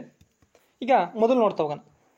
1989ಕ್ಕಿಂತ ಮೊದಲು ಭಾರತದಲ್ಲಿ ಕನಿಷ್ಠ ಮತದಾನ ವಯಸ್ಸು 21 ವರ್ಷಗಳು. 1971 ಇಸ್ವಿಯಲ್ಲಿ 61ನೇ ತಿದ್ದುಪಡಿಯ ಮೂಲಕ ಮತದಾನದ ವಯಸ್ಸನ್ನು 21 ವರ್ಷಗಳಿಂದ 18 ವರ್ಷಕ್ಕೆ ಇಳಿಸಲಾಯಿತಂತೆ. ತದನಂತರ 1976ರಲ್ಲಿ 42ನೇ ತಿದ್ದುಪಡಿಯ ಮೂಲಕ ಸಂವಿಧಾನದ ಪೀಠಿಕೆಯಲ್ಲಿ ಸಮಾಜವಾದಿ ಮತ್ತು ಜಾತ್ಯತೀತ ಎಂದಿರತಕ್ಕಂಥ ಪದಗಳನ್ನು ಅಳವಡಿಸಲಾಯಿತು. ನೆಕ್ಸ್ಟು ಮೂಲಭೂತ ಕರ್ತವ್ಯಗಳು ಅಥವಾ ಫಂಡಮೆಂಟಲ್ ಡ್ಯೂಟೀಸ್ ಇವುಗಳನ್ನು 1976ರ 42ನೇ ತಿದ್ದುಪಡಿ ಮೂಲಕ ಸಂವಿಧಾನದಲ್ಲಿ ಅಳವಡಿಸಲಾಯಿತು. ನೋಡಿ ಈ ಮೂಲಭೂತ ಕರ್ತವ್ಯಗಳನ್ನು ಲೇಖನ 51 ಸಭ್ಯೆ ಅಡಿಯಲ್ಲಿ ಸೇರಿಸಲಾಗಿದೆಯಂತೆ. ನೆಕ್ಸ್ಟು ಇವುಗಳಲ್ಲಿ ಯಾವುದು ಅಲ್ಲ. ಇದಕ್ಕೇನಪ್ಪ ಆನ್ಸರ್ ನೋಡ್ತಾ ಹೋದರೆ ಇವುಗಳಲ್ಲಿ ಯಾವುದು ಅಲ್ಲ. ನಿಜ ಏನಪ್ಪ ಅಂತಂದರೆ ಇದರಲ್ಲಿರ್ತಕ್ಕಂಥದ್ದು ಎಲ್ಲ ಕರೆಕ್ಟಾಗಿ ಹೋಗಿದೆ. ಇನ್ನು ನೋಡ್ತಾ ಹೋಗೋಣ ಅಂತಂದರೆ ನೋಡಿ 1989ಕ್ಕಿಂತ ಮೊದಲು ಮತದಾರರ ವಯಸ್ಸು 21 ಇತ್ತು. ಆಮೇಲೆ 1989ರಲ್ಲಿ ರಾಜೀವ್ ಗಾಂಧಿ ಅವರ ಕಾಲದಲ್ಲಿ 61ನೇ ತಿದ್ದುಪಡಿ ಮೂಲಕ ಭಾರತದಲ್ಲಿ ನಡೀತಕ್ಕಂಥ ಚುನಾವಣೆಗಳಲ್ಲಿ ಮತದಾರರ ವಯಸ್ಸನ್ನು 21ರಿಂದ 18 ವರ್ಷಕ್ಕೆ ಇಳಿಸಲಾಯಿತು. ಎಷ್ಟನೇ ವಿಧಿಗೆ? 61ನೇ ತಿದ್ದುಪಡಿಗೆ ಇದು ನಡೀತಕ್ಕಂಥದ್ದು. ನೆಕ್ಸ್ಟು 1976ರ ಕಾಲದಲ್ಲಿ ಅಂತಂದರೆ 1976ರಲ್ಲಿ ಶ್ರೀಮತಿ ಇಂದಿರಾ ಗಾಂಧಿ ಅವರ ಕಾಲದಲ್ಲಿ 42ನೇ ತಿದ್ದುಪಡಿಯ ಮೂಲಕ ಸಂವಿಧಾನದ ಪೀಠಿಕೆಯಲ್ಲಿ ಸಮಾಜವಾದಿ ಮತ್ತು ಜಾತ್ಯತೀತವನ್ನು ಅಳವಡಿಸಲಾಯಿತು. ಕರೆಕ್ಟ್ ಇದೆ. ನೆಕ್ಸ್ಟು ಮೂಲಭೂತ ಕರ್ತವ್ಯಗಳನ್ನು ಅಥವಾ ಫಂಡಮೆಂಟಲ್ ಡ್ಯೂಟೀಸ್ಗಳನ್ನು 1976ರಲ್ಲಿ 42ನೇ ತಿದ್ದುಪಡಿಯ ಮೂಲಕ ಸಂವಿಧಾನದಲ್ಲಿ ಅಳವಡಿಸಲಾಗಿದೆ. ಆ ಮೂಲಭೂತ ಕರ್ತವ್ಯಗಳನ್ನು ಲೇಖನ 51 ಸಭ್ಯೆನಲ್ಲಿ ಅಡಿಯಲ್ಲಿ ಸೇರಿಸಲ್ಲ. ಇದು ಸರಿ. ಇದರಲ್ಲಿರ್ತಕ್ಕಂಥ ಕೂಟರು ಎಲ್ಲವೂ ಸರಿಯಾಗಿದೆ. ಈಗ ನೋಡಿ, ಈಗ ಸೈನ್ಸ್ಗೆ ಸಂಬಂಧಿಸ್ತಕ್ಕಂಥ ಕ್ವಶನ್. ತರಕಾರಿ ಪದಾರ್ಥಗಳನ್ನು ಮಿಶ್ರ ಗೊಬ್ಬರವಾಗಿ ಉಪಯೋಗಿಸುವುದು ಈ ಕೆಳಗಿನ ಯಾವುದಕ್ಕೆ ಉದಾಹರಣೆ ಆಗಿದೆ ಅಂತ ನೋಡ್ತಾ ಹೋಗೋಣ. ಇದರಲ್ಲಿ ಮೊದಲನೇದಾಗಿ ಉಷ್ಣಕ್ಷೇಪಕ ಪ್ರತಿಕ್ರಿಯೆ, ಉಷ್ಣಗ್ರಾಹಕ ಪ್ರತಿಕ್ರಿಯೆ, ಸ್ಥಾನಪಲ್ಲಟ ಪ್ರತಿಕ್ರಿಯೆ ಇವುಗಳಲ್ಲಿ ಯಾವುದೂ ಅಲ್ಲ. ಇದಕ್ಕೆ ಏನಪ್ಪ ನಾವು ಆನ್ಸರ್ ನೋಡ್ತಾ ಹೋದರೆ ಉಷ್ಣಕ್ಷೇಪಕ ಪ್ರತಿಕ್ರಿಯೆ. ಈಗ ಇದ್ರ ಬಗ್ಗೆ ಒಂದು ಸ್ವಲ್ಪ ಡಿಸ್ಕಷನ್ ಮಾಡ್ತಾ ಹೋಗೋಣ. ನೋಡಿ ಇದನ್ನು ಉಷ್ಣಕ್ಷೇಪಕ ಪ್ರತಿಕ್ರಿಯೆ ಅಂತ ಕನ್ನಡದಲ್ಲಿ ಕರಿತೀವಿ. ಇದನ್ನು ಇಂಗ್ಲೀಷಲ್ಲಿ ಎಕ್ಸೋಥರ್ಮಿಕ್ ರಿಯಾಕ್ಷನ್ ಅಥವಾ ಎಕ್ಸೋಥರ್ಮಿಕ್ ಪ್ರತಿಕ್ರಿಯೆ ಅಂತ ಕರಿತೀವಿ. ಏನಪ್ಪ ಈ ಎಕ್ಸೋಥರ್ಮಿಕ್ ಪ್ರಕ್ರಿಯೆ ಅಂತ ನೋಡ್ತಾ ಹೋದರೆ ನೋಡಿ, ಇವು ಎಕ್ಸೋಥರ್ಮಿಕ್ ಪ್ರತಿಕ್ರಿಯೆಗಳು ರಾಸಾಯನಿಕವಾಗಿ ನಡೀತಕ್ಕಂಥ ಕ್ರಿಯೆಗಳಾಗಿವೆ. ನೋಡಿ, ಇದರಲ್ಲಿ ಶಾಖದ ವಿನಿಮಯವು ವ್ಯವಸ್ಥೆಯಿಂದ ಸುತ್ತಮುತ್ತಲಿನವರೆಗೆ ನಡೀತದೆ. ಅಂತಂದರೆ ಶಾಖದ ವಿನಿಮಯವು ಆ ಒಂದು ವ್ಯವಸ್ಥೆಯಿಂದ ಸುತ್ತಮುತ್ತಲು ಇರತಕ್ಕಂತಹ ವ್ಯವಸ್ಥೆಯಲ್ಲೂ ಕೂಡ ನಡೀತಿದೆ. ಅಥವಾ ಈ ಪ್ರಕ್ರಿಯೆಯ ಸಮಯದಲ್ಲಿ ಶಾಖವು ಅತಿ ಹೆಚ್ಚಾಗಿ ವಿಕಸನವನ್ನು ಗೊಳ್ತಕ್ಕಂಥದ್ದು. ಉದಾಹರಣೆಗೆ ಮೇಣದ ಬತ್ತಿಯನ್ನು ಸುಡ್ತಕ್ಕಂಥದ್ದು, ಕಬ್ಬಿಣ ತುಕ್ಕು ಮತ್ತು ಸಕ್ಕರೆಯನ್ನು ಸುಡುವುದು. ನೋಡಿ, ಕಬ್ಬಿಣವನ್ನು ಸುಡ್ತಕ್ಕಂಥದ್ದು ಅಥವಾ ಸಕ್ಕರೆಯನ್ನು ಸುಡ್ತಕ್ಕಂಥ. ನೋಡಿ, ಈಗ ಈ ಎಕ್ಸೋಥರ್ಮಿಕ್ ರಿಯಾಕ್ಷನ್ ಅಥವಾ ಪ್ರಕ್ರಿಯೆ ಅಂತಂದ ತರಕಾರಿಗಳನ್ನು ವಸ್ತುಗಳನ್ನು ವಿಭಜನೆಯನ್ನು ಮಾಡ್ತಕ್ಕಂಥದ್ದು. ನೋಡಿ, ಯಾವ ರೀತಿಯಪ್ಪ ಅಂತಂದರೆ ತರಕಾರಿ ಪದಾರ್ಥಗಳ ವಿಭಜನೆಯು ಮಿಶ್ರ ಗೊಬ್ಬರವಾಗಿ ತರಕಾರಿ ವಸ್ತುಗಳನ್ನು ವಿಭಜನೆಯನ್ನು ಒಳಗೊಂಡಿರ್ತದೆ ಅಂತೆ. ನೋಡಿ, ಬ್ಯಾಕ್ಟೀರಿಯಾಗಳಿಂದ ನಡೆಸಲ್ಪಡುವ ವಿಭಜನೆಯು ಪ್ರಕ್ರಿಯೆಯು ರಾಸಾಯನಿಕ ಬಂಧಗಳ ಒಡೆಯಲು ಶಕ್ತಿಯನ್ನು ಬಳಸಬೇಕಾಗುತ್ತದೆ. ನೋಡಿ, ಏನಪ್ಪ ಅಂತಂದರೆ ಈ ಬ್ಯಾಕ್ಟೀರಿಯಾದಿಂದ ನಡೆಸ್ತಕ್ಕಂತಹ ವಿಭಜನಾ ಕ್ರಿಯೆಯು ರಾಸಾಯನಿಕ ಬಂಧಗಳನ್ನು, ಅಂದರೆ ವೆಜಿಟೇಬಲ್ ಇರ್ತಕ್ಕಂಥ ರಾಸಾಯನಿಕ ಬಂಧಗಳನ್ನು ಒಡೆಯಲು ಈ ಶಕ್ತಿ ಬಳಸಲಾಗುತ್ತದೆ. ಒಟ್ಟಾರೆಯಾಗಿ ಈ ಪ್ರತಿಕ್ರಿಯೆ ಶಾಖದ ವಿಕಾಸನವನ್ನು ಒಳಗೊಂಡಿರುತ್ತೆ. ಅದು ಈ ಎಕ್ಸೋಥರ್ಮಿಕ್ ರಿಯಾಕ್ಷನ್ ಇದು ಶಾಖದ ವಿಕಾಸನವನ್ನು ಇದು ಒಳಗೊಂಡಿರುತ್ತೆ. ನೆಕ್ಸ್ಟು, ಈಗ UNEP, ನಾನು ಇದ್ರ ಬಗ್ಗೆ ಆಲ್ರೆಡಿ ಎಕ್ಸಾಮಲ್ಲಿ ಅಂತಂದರೆ ಹಿಂದಿನ ತರಗತಿಗಳಲ್ಲಿ ಮಾಡಿದ್ದೀನಿ. ಈಗ ಇದು ಎನ್ವಿರಾನ್ಮೆಂಟ್ಗೆ ಸಂಬಂಧಿಸ್ತಕ್ಕಂಥ ಕ್ವಶನ್. ಕೆಳಗಿನವುಗಳಲ್ಲಿ ಯಾವುದು UNEPಯ ಪೂರ್ಣ ರೂಪ? ನೋಡಿ, ಮೊದಲನೇದಾಗಿ ಯುನೈಟೆಡ್ ನೇಷನ್ಸ್ ಎಜುಕೇಷನಲ್ ಪ್ರೋಗ್ರಾಮ್, ವಿಶ್ವಸಂಸ್ಥೆಯ ಶಿಕ್ಷಣ ಕಾರ್ಯಕ್ರಮ. ತದನಂತರ ಯುನೈಟೆಡ್ ನೇಷನ್ಸ್ ಎರಾಡಿಕೇಷನ್ ಪ್ರೋಗ್ರಾಮ್, ವಿಶ್ವಸಂಸ್ಥೆಯ ನಿರ್ಮೂಲನಾ ಕಾರ್ಯಕ್ರಮ. ಯುನೈಟೆಡ್ ನೇಷನ್ ಎನ್ವಿರಾನ್ಮೆಂಟ್ ಪ್ರೋಗ್ರಾಮ್, ವಿಶ್ವಸಂಸ್ಥೆಯ ಪರಿಸರ ಕಾರ್ಯಕ್ರಮ. ಯುನೈಟೆಡ್ ನೇಷನ್ಸ್ ಎಂಪ್ಲಾಯ್ಮೆಂಟ್ ಪ್ರೋಗ್ರಾಮ್, ವಿಶ್ವಸಂಸ್ಥೆಯ ಉದ್ಯೋಗ ಕಾರ್ಯಕ್ರಮ. ಇದಕ್ಕೆ ಏನಪ್ಪ ಆನ್ಸರ್ ನೋಡ್ತಾ ಹೋದರೆ ಯುನೈಟೆಡ್ ನೇಷನ್ ಎನ್ವಿರಾನ್ಮೆಂಟ್ ಪ್ರೋಗ್ರಾಮ್, ವಿಶ್ವಸಂಸ್ಥೆಯ ಪರಿಸರ ಕಾರ್ಯಕ್ರಮ. ಏನಪ್ಪ ಇದು ನೋಡ್ತಾ ಹೋದರೆ ಯುನೈಟೆಡ್ ನೇಷನ್ಸ್ ಎಂಬುದು ಒಂದು ಎನ್ವಿರಾನ್ಮೆಂಟ್ ಪ್ರೋಗ್ರಾಮ್. ನೋಡಿ, ಇದು ಏನು ಕೆಲಸ ಮಾಡುತ್ತೆ ಅಂತ ನೋಡ್ತಾ ಹೋದರೆ ನೈಸರ್ಗಿಕ ಸಂಪತ್ತುಗಳ ರಕ್ಷಣೆಯನ್ನು ಮಾಡ್ತಕ್ಕಂಥದ್ದು ಮತ್ತು ಪರಿಸರ ಸಂರಕ್ಷಣೆಯ ಕಾರ್ಯಗಳನ್ನು ನಡೆಸುವ ವಿಶ್ವದಾದ್ಯಂತ ವ್ಯಾಪಕವಾದ ಅಂತಾರಾಷ್ಟ್ರೀಯ ಸಂಸ್ಥೆ. ಅಂತಂದರೆ ಪ್ರಕೃತಿಗೆ ಸಂಬಂಧಪಟ್ಟಂತಹ ಒಳ್ಳೆಯ ಕೆಲಸಗಳನ್ನು ವಿಶ್ವದಾದ್ಯಂತ ವ್ಯಾಪಕವಾಗಿ ತಿಳಿಸುವಂತಹ ಇದು ಅಂತಾರಾಷ್ಟ್ರೀಯ ಸಂಸ್ಥೆಯಾಗಿದೆ. ಯಾವುದು ಈ ಯುನೈಟೆಡ್ ನೇಷನ್ ಎನ್ವಿರಾನ್ಮೆಂಟ್ ಪ್ರೋಗ್ರಾಮ್. ಇದು ಯಾವಾಗ ಸ್ಥಾಪನೆ ಆಯ್ತಪ್ಪ ಅಂತಂದರೆ 1972ರಲ್ಲಿ ಸ್ಥಾಪನೆ ಆಕ್ಕಂಥದ್ದು.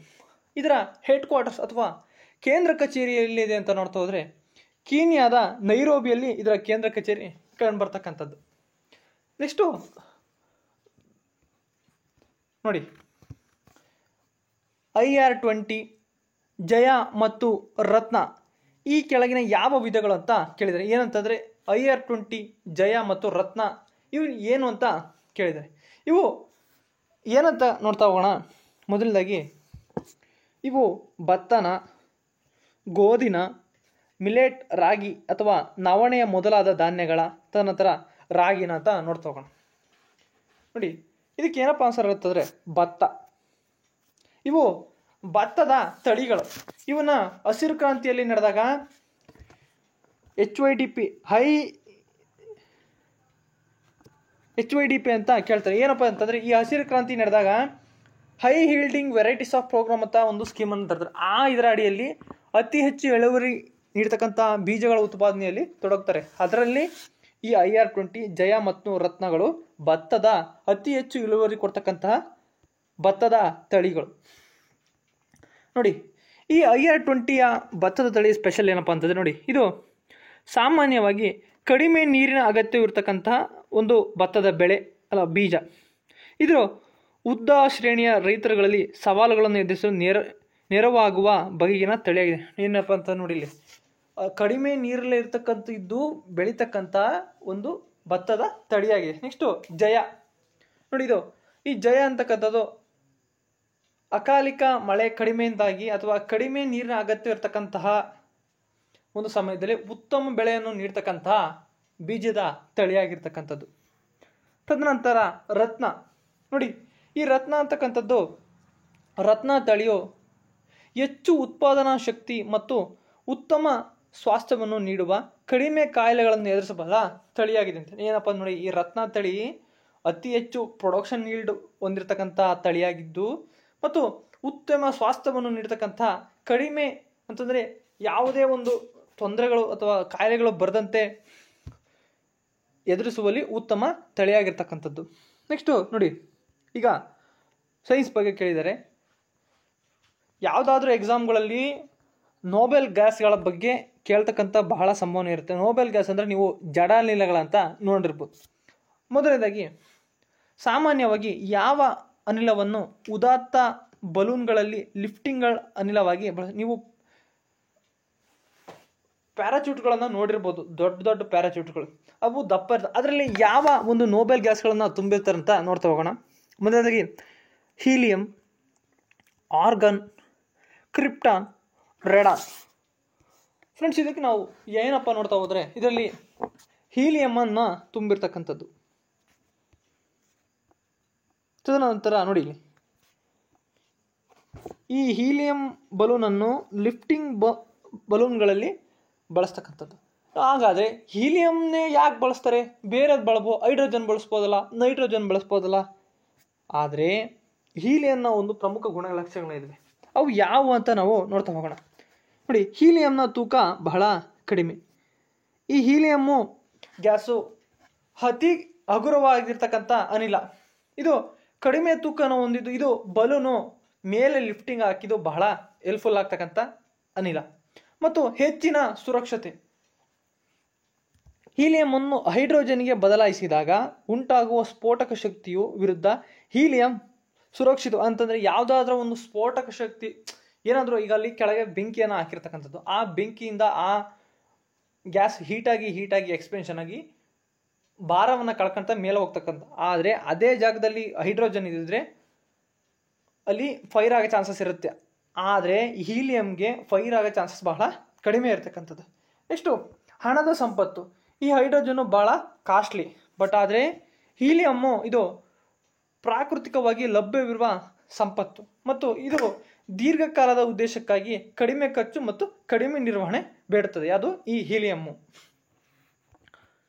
ನೆಕ್ಸ್ಟು ಇದು ಎನ್ವಿರಾನ್ಮೆಂಟ್ಗೆ ಸಂಬಂಧಿಸ್ತಕ್ಕಂಥ ಕ್ವಶನ್ನು. ನೋಡಿ, ಕ್ಯಾಸೋವರಿಗಳು, ಡೂಡೋ ಮತ್ತು ರಿಯಾ ಇವುಗಳ ಉದಾಹರಣೆಗಳು ಅಂತ ನೋಡಿ. ಇನ್ನು ಇವು ಪಕ್ಷಿಗಳು. ಇವನ್ನ ನೋಡಿ, ಯಾವುದಕ್ಕೆ ಸಂಬಂಧಿಸಿದೆ ಅಂತ ಕೇಳಿದರೆ ಕ್ಯಾಸೋವರಿ, ಡೂಡೋ ಮತ್ತು ರಿಯಾ ಅಂತಕ್ಕಂಥವು ಇವು ಅಳಿವಿನಂಚಿನಲ್ಲಿರ್ತಕ್ಕಂಥ ಸಸ್ತನಿಗಳು, ಎಂಡೇಂಜರ್ಡ್ ಸ್ಪೀಸೀಸ್. ನೆಕ್ಸ್ಟು ಕಠಿಣ ಚರ್ಮಿಗಳು, ಹಾರಲಾಗದ ಪಕ್ಷಿಗಳು, ವೇಗವಾಗಿ ಚಲಿಸುವ ಸರೀಸೃಪಗಳು.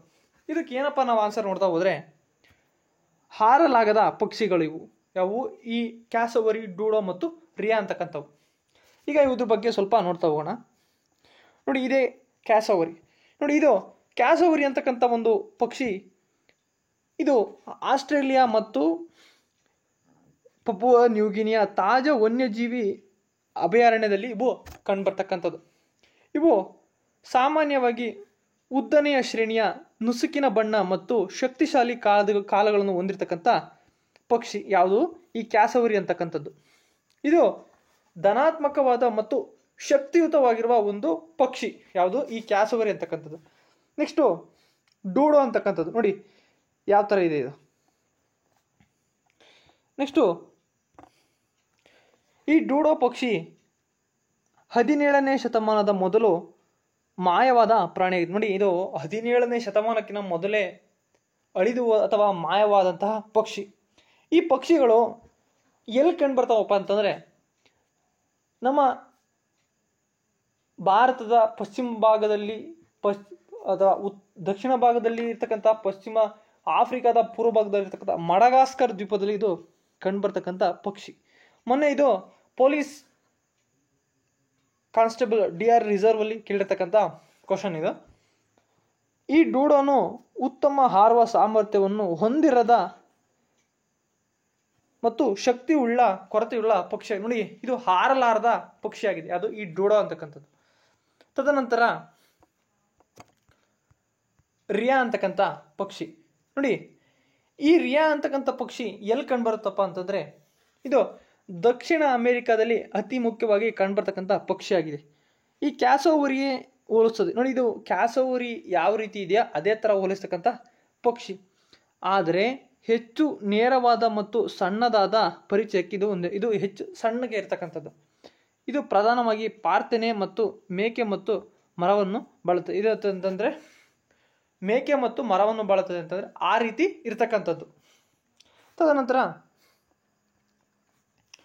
ಎಕನಾಮಿಕ್ಸ್ಗೆ ಸಂಬಂಧಪಟ್ಟಂತೆ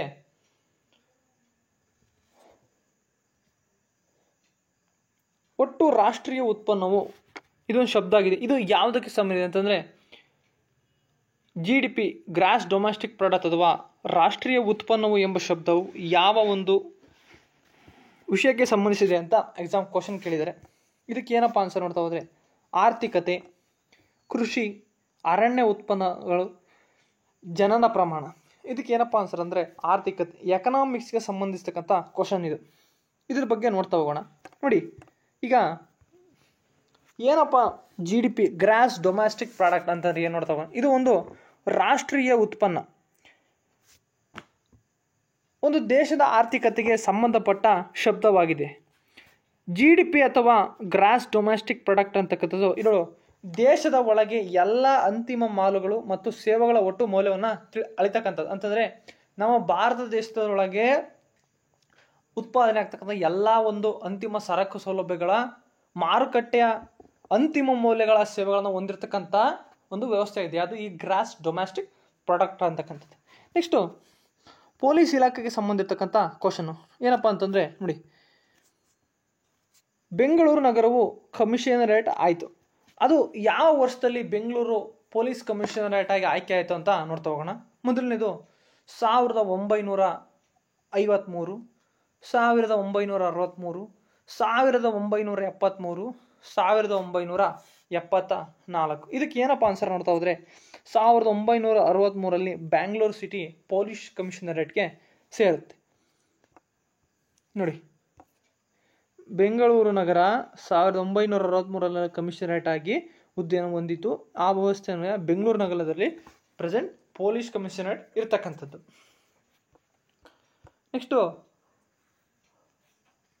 ನೋಡಿ, ಈಗ ಇಂಡಿಯನ್ ಹಿಸ್ಟ್ರಿಗೆ ಸಂಬಂಧಿಸಿರ್ತಕ್ಕಂಥ ಕ್ವಶನ್ನು. ಕರ್ನಾಟಕದ ಯಾವ ಜಿಲ್ಲೆಯಲ್ಲಿರುವ ಸಂಗನಕಲ್ಲು ನವಶಿಲಾಯುಗದ ಅವಧಿಯ ಸುಮಾರು 3000 BC ಪುರಾತತ್ವ ಸ್ಥಳಗಳನ್ನು ಹೊಂದಿರತಕ್ಕ ಅಂತಂದರೆ ಭಾರತದಲ್ಲಿ ಕರ್ನಾಟಕದಲ್ಲಿ ಕಂಡು ಬರ್ತಕ್ಕಂತಹ ಸಂಗನಕಲ್ಲು ನವಶಿಲಾಯುಗವು ಈ ಕೆಳಗಿನ ಯಾವ ಜಿಲ್ಲೆಯಲ್ಲಿ ಕಂಡುಬರ್ತಾ ಅಂತ ನೋಡ್ತಾ ಹೋದರೆ, ಮೊದಲನೇದಾಗಿ ಇದು ಕೊಪ್ಪಳದಲ್ಲಿ ಕಂಡುಬರುತ್ತಾ, ರಾಯಚೂರಲ್ಲಿ ಕಂಡುಬರುತ್ತಾ, ಬಳ್ಳಾರಿ, ದಾವಣಗೆರೆ. ಇದು ಈ ಸಂಗನಕಲ್ಲು ಅಂತಕ್ಕಂಥದ್ದು ಬಳ್ಳಾರಿ ಜಿಲ್ಲೆಯಲ್ಲಿ ಕಂಡುಬರ್ತಕ್ಕಂಥದ್ದು.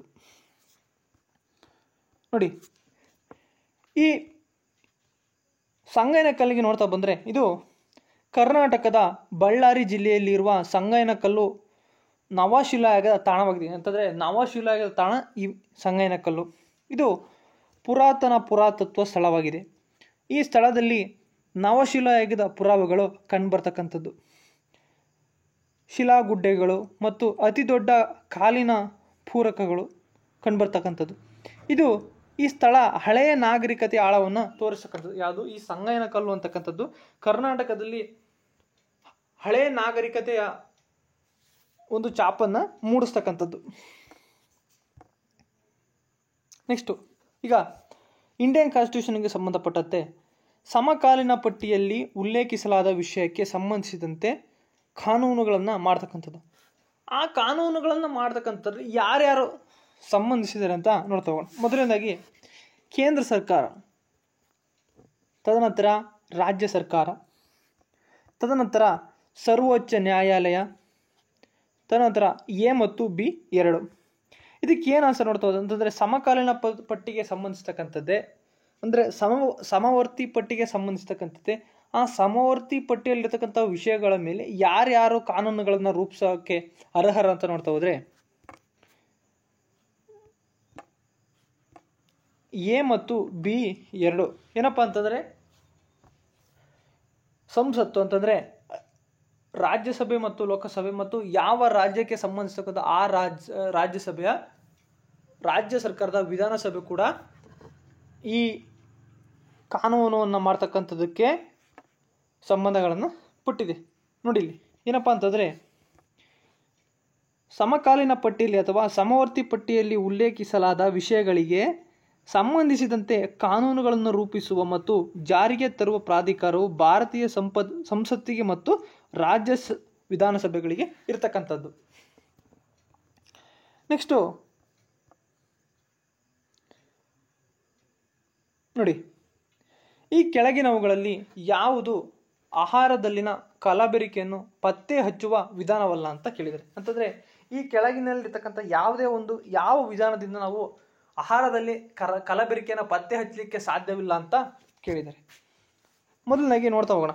ನೋಡಿ, ಆರ್ಗ್ಯಾಮೋನ್ ಬೀಜಗಳೊಂದಿಗೆ ಕಲಬೆರಕೆ ಮಾಡಿದಂತಹ ಸಾಸಿವೆ ಬೀಜಗಳು, ಇವನ್ನ ಯಾವ ರೀತಿ ನಾವು ಕಲಬೆರಕೆಯನ್ನು ನೋಡ್ಬೋದು ಅಂತಂದರೆ, ಒತ್ತಿದರೆ ಸಾಸಿವೆ ಬೀಜಗಳು ಒಳಗೆ ಹಳದಿ ಆಗಿರ್ತವೆ, ಅಂತಂದರೆ ಅವನ್ನ ಒತ್ತಿದರೆ ಒಳಗೆ ಹಳದಿ ಬೀಜ ಆಗಿರ್ತಾವಂತೆ.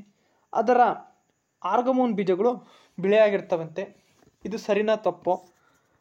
ಸೀಮೆ ಸುಣ್ಣದೊಂದಿಗೆ ಕಲಬೆರಕೆ ಮಾಡಿದ ಸಕ್ಕರೆ, ಇದನ್ನು ನಾವು ಯಾವ ರೀತಿ ಕಂಡುಹಿಡ್ತಕ್ಕಂಥದ್ದು ಅಂತಂದರೆ, ಒಂದು ಲೋಟ ನೀರಿನಲ್ಲಿ ಸಕ್ಕರೆಯನ್ನು ಕರಗಿಸಿದಾಗ ಸೀಮೆ ಸುಣ್ಣ ಕೆಳಭಾಗದಲ್ಲಿ ನೆಲೆಗೊಳ್ಳುತ್ತದೆ.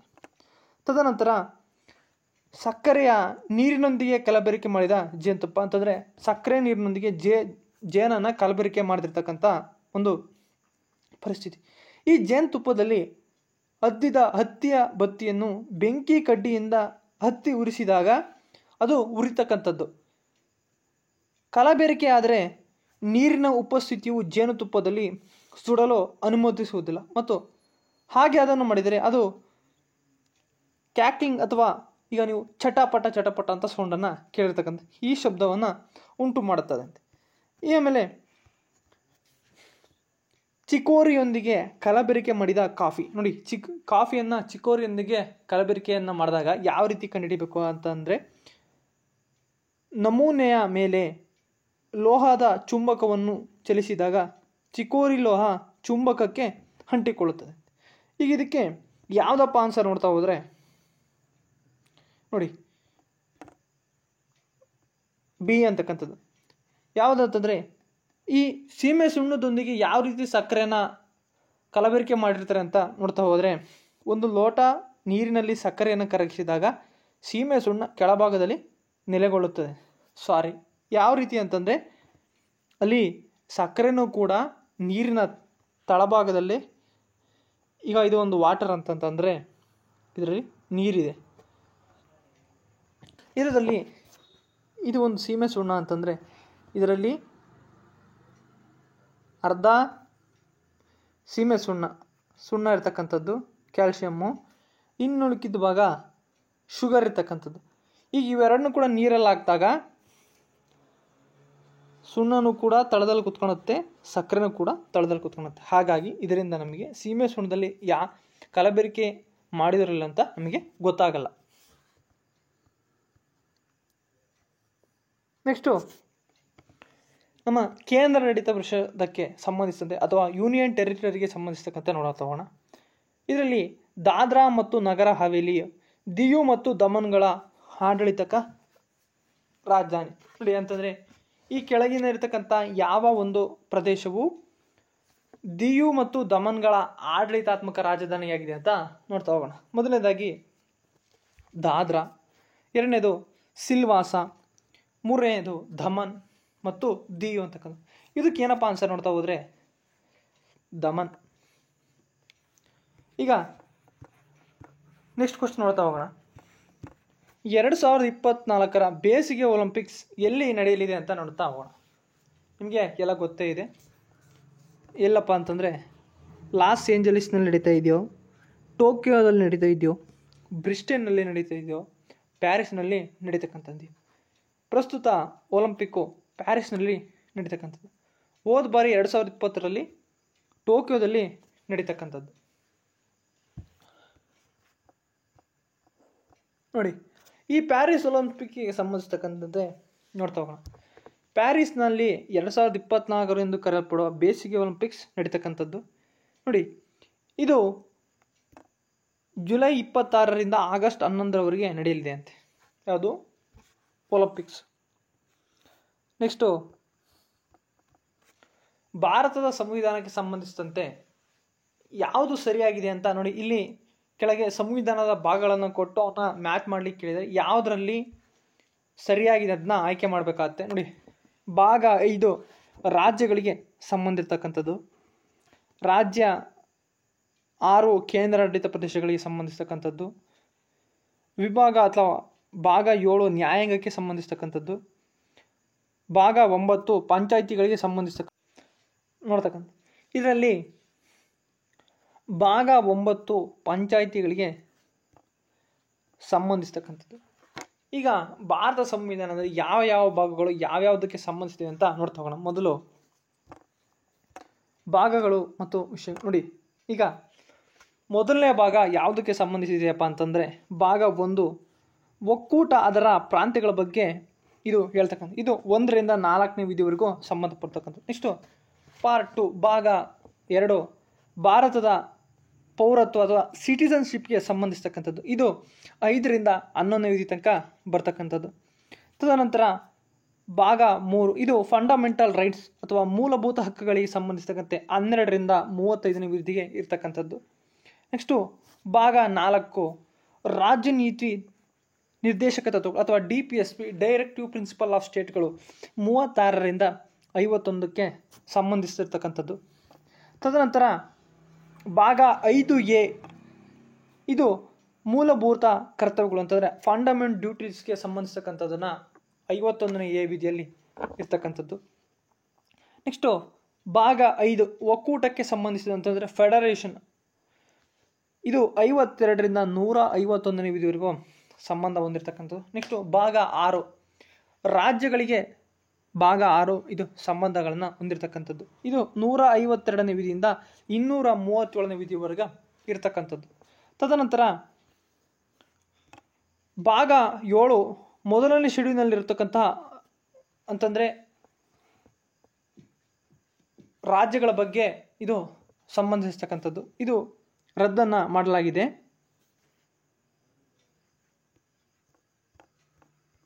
ತದನಂತರ ಭಾಗ 8 ಕೇಂದ್ರಾಡಳಿತ ಪ್ರದೇಶಕ್ಕೆ ಸಂಬಂಧಗಳನ್ನು ಪಡ್ತಕ್ಕಂಥದ್ದು. ಇದು 239ನೇ ವಿಧಿಯಿಂದ 242ನೇ ವಿಧಿಗೆ ಸಂಬಂಧ ಹೊಂದಿರತಕ್ಕಂಥದ್ದು. ತದನಂತರ ಭಾಗ 9 ಪಂಚಾಯಿತಿಗಳಿಗೆ ಇದು ಸಂಬಂಧಗಳನ್ನು ಪಡ್ತಕ್ಕ. ಇದು 243ನೇಯಿಂದ 243 ತನಕ ಇದು ಇರತಕ್ಕಂಥದ್ದು. ನಂತರ ಭಾಗ 11A ಅಥವಾ 9A ಇದು ಪುರಸಭೆಗಳಿಗೆ ಸಂಬಂಧ ಅಥವಾ ಮುನ್ಸಿಪಾಲಿಟಿಗಳಿಗೆ ಸಂಬಂಧಿಸಿರ್ತಕ್ಕಂಥದ್ದು. ಇದು 243P ಇಂದ 243ZG ವರೆಗೂ ಇರ್ತಕ್ಕಂಥದ್ದು. ತದನಂತರ ಭಾಗ 9 ಕಾರ್ಪೊರೇಷನ್ ಸೊಸೈಟಿ ಅಥವಾ ಸಹಕಾರ ಸಂಘಗಳು, ಇದು 243ZH ಇಂದ 243ZT ವರೆಗೂ ಇರ್ತಕ್ಕಂಥದ್ದು. ನಂತರ ಪಾರ್ಟ್ 10 ಇದು ಪರಿಶಿಷ್ಟ ಮತ್ತು ಬುಡಕಟ್ಟು ಪ್ರದೇಶಗಳಿಗೆ ಸಂಬಂಧಿಸತಕ್ಕಂಥದ್ದು. ಇದು 244 ಅಥವಾ 244Aಗೆ ಇದು ಸಂಬಂಧ ಹೊಂದಿರತಕ್ಕಂಥದ್ದು. ತದನಂತರ ಭಾಗ 11 ಇದು ಒಕ್ಕೂಟ ಮತ್ತು ರಾಜ್ಯಗಳ ನಡುವಿನ ಸಂಬಂಧಗಳಿಗೆ ಇದು ಸಂಬಂಧವನ್ನು ಹೊಂದಿರತಕ್ಕಂಥ. ಇದು 245ರಿಂದ 243 ವಿಧಿಗಳನ್ನು ಇದು ಹೊಂದಿರತಕ್ಕಂಥದ್ದು. ತದನಂತರ ಭಾಗ 12 ಹಣಕಾಸು ಆಸ್ತಿ ಒಪ್ಪಂದಗಳು ಮತ್ತು ವ್ಯವಹಾರಗಳಿಗೆ ಇದು ಸಂಬಂಧ ಹೊಂದಿರತಕ್ಕಂಥದ್ದು. ಇದು 264ರಿಂದ 300ವರೆಗೆ ಇರ್ತಕ್ಕಂಥದ್ದು. ತದನಂತರ ಭಾಗ 13 ಇದು ಭಾರತದ ಪ್ರದೇಶಗಳೊಳಗೆ ವ್ಯಾಪಾರ ಮತ್ತು ವಾಣಿಜ್ಯ ಮತ್ತು ಸಹೋದ್ಯೋಗಗಳನ್ನು ಇದು ಹೊಂದಿರತಕ್ಕಂಥ. ಇದು 301ರಿಂದ 307ರವರೆಗೆ ಇರ್ತಕ್ಕಂಥದ್ದು. ಇದು ನೆಕ್ಸ್ಟು ಭಾಗ 14 ಒಕ್ಕೂಟ ಮತ್ತು ರಾಜ್ಯಗಳ ಅಡಿಯಲ್ಲಿ ಬರ್ತಕ್ಕಂಥ ಸೇವೆಗಳು ಅಂತಂದರೆ ಸಿವಿಲ್ ಸರ್ವಿಸ್ಗಳಿಗೆ ಸಂಬಂಧಿಸ್ತಕ್ಕಂಥದ್ದು. ಇದು 308ರಿಂದ 323ರವರೆಗೆ ಸಂಬಂಧಗಳನ್ನು ಹೊಂದಿರತಕ್ಕಂಥದ್ದು. ತದನಂತರ ಭಾಗ 14A ಇದು ನ್ಯಾಯಮಂಡಳಿಗಳನ್ನು ಹೊಂದಿರತಕ್ಕಂಥದ್ದು. ಇದು 323A ಇಂದ 323B ಇರತಕ್ಕಂಥದ್ದು. ನೆಕ್ಸ್ಟು ಭಾಗ 15 ಇದು ಚುನಾವಣೆಗಳಿಗೆ ಸಂಬಂಧಿಸಿರ್ತಕ್ಕಂಥದ್ದು. ಇದು 324ರಿಂದ 329 ಇರತಕ್ಕಂಥದ್ದು. ತದನಂತರ ಭಾಗ 16 ಇದು ಕೆಲವು ವರ್ಗಗಳಿಗೆ ಸಂಬಂಧಿಸಿದಂತೆ ವಿಶೇಷ ನಿಬಂಧನೆಗಳನ್ನು ಹೊಂದಿರತಕ್ಕಂಥದ್ದು. ಇದು 330ರಿಂದ 342 ವಿಧಿಗೆ ಇರತಕ್ಕಂಥದ್ದು. ತದನಂತರ ಭಾಗ 17 ಅಧಿಕೃತ ಭಾಷೆ ಇದು 343ರಿಂದ 351ರವರೆಗೆ ಇರತಕ್ಕಂಥದ್ದು. ನೆಕ್ಸ್ಟು ಭಾಗ 18 ಇದು ತುರ್ತು ನಿಬಂಧನೆಗಳು ಅಥವಾ ತುರ್ತು ಪರಿಸ್ಥಿತಿ ಎಮರ್ಜೆನ್ಸಿಗಳಿಗೆ ಸಂಬಂಧಿಸಿರ್ತಕ್ಕಂಥದ್ದು. ಇದು 352 ಇಂದ 362 ಆರ್ಟಿಕಲ್ವರೆಗೆ ಇರ್ತಕ್ಕಂಥದ್ದು. ನೆಕ್ಸ್ಟು ಭಾಗ 19 ಇದು ವಿವಿಧ ಇತರೆ ವಿಷಯಗಳಿಗೆ ಸಂಬಂಧಿಸ್ತಕ್ಕಂಥದ್ದು. ಇದು 361 367ವರೆಗೂ ಇರತಕ್ಕಂಥದ್ದು. ತದನಂತರ ಭಾಗ 20 ಸಂವಿಧಾನದ ತಿದ್ದುಪಡಿ ಅಂತಂದರೆ ಕಾನ್ಸ್ಟಿಟ್ಯೂಷನಲ್ ಅಮೆಂಡ್ಮೆಂಟ್ಗೆ ಸಂಬಂಧಿಸ್ತಕ್ಕಂಥದ್ದು. ಇದು 368ಗೆ ಸಂಬಂಧಿಸ್ತಕ್ಕಂಥದ್ದು. ನೆಕ್ಸ್ಟು ಭಾಗ 21 ಇದು ತಾತ್ಕಾಲಿಕ ಪರಿವರ್ತನೆಯ ಮತ್ತು ವಿಶೇಷ ನಿಬಂಧನೆಗಳಿಗೆ ಸಂಬಂಧಗಳನ್ನು ಹೊಂದಿರತಕ್ಕಂಥದ್ದು. ಇದು 369 392 ಆರ್ಟಿಕಲ್ವರೆಗೆ ಹೊಂದಿರತಕ್ಕಂಥದ್ದು. ನೆಕ್ಸ್ಟು ಪಾರ್ಟ್ 22 ಇದು ಕಿರು ಶೀರ್ಷಿಕೆ ಪ್ರಾರಂಭ ಮತ್ತು ಹಿಂದಿಯಲ್ಲಿ ಅಧಿಕೃತ ಪಠ್ಯ ರದ್ದು ಇದಕ್ಕೆ ಸಂಬಂಧಿಸತಕ್ಕಂಥದ್ದು. ಇದು 393 ಇಂದ 395ವರೆಗೆ ಸಂಬಂಧಗಳನ್ನು ಹೊಂದಿರತಕ್ಕಂಥದ್ದು. ನೆಕ್ಸ್ಟು ನೋಡಿ, SI unit of electric current ಅಂತಂದರೆ ವಿದ್ಯುತ್ ಪ್ರವಾಹದ ಅಂತಾರಾಷ್ಟ್ರೀಯ ಏಕಮಾನ ಯಾವುದು ಅಂತ ನೋಡ್ತಾ ಹೋಗೋಣ. ಇದಕ್ಕೆ ಆನ್ಸರು ಆಂಪಿಯರ್. ತದನಂತರ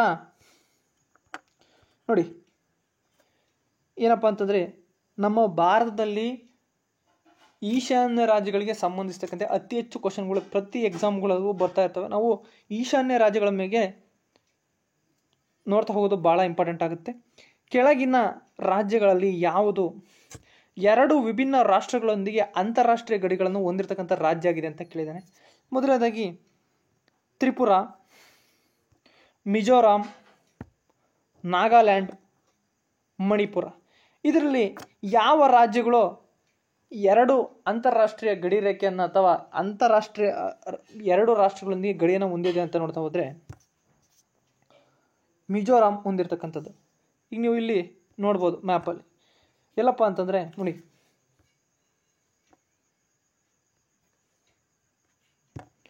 ಒಂದು ಈ ಮಿಜೋರಾಮು ಈ ಕಡೆ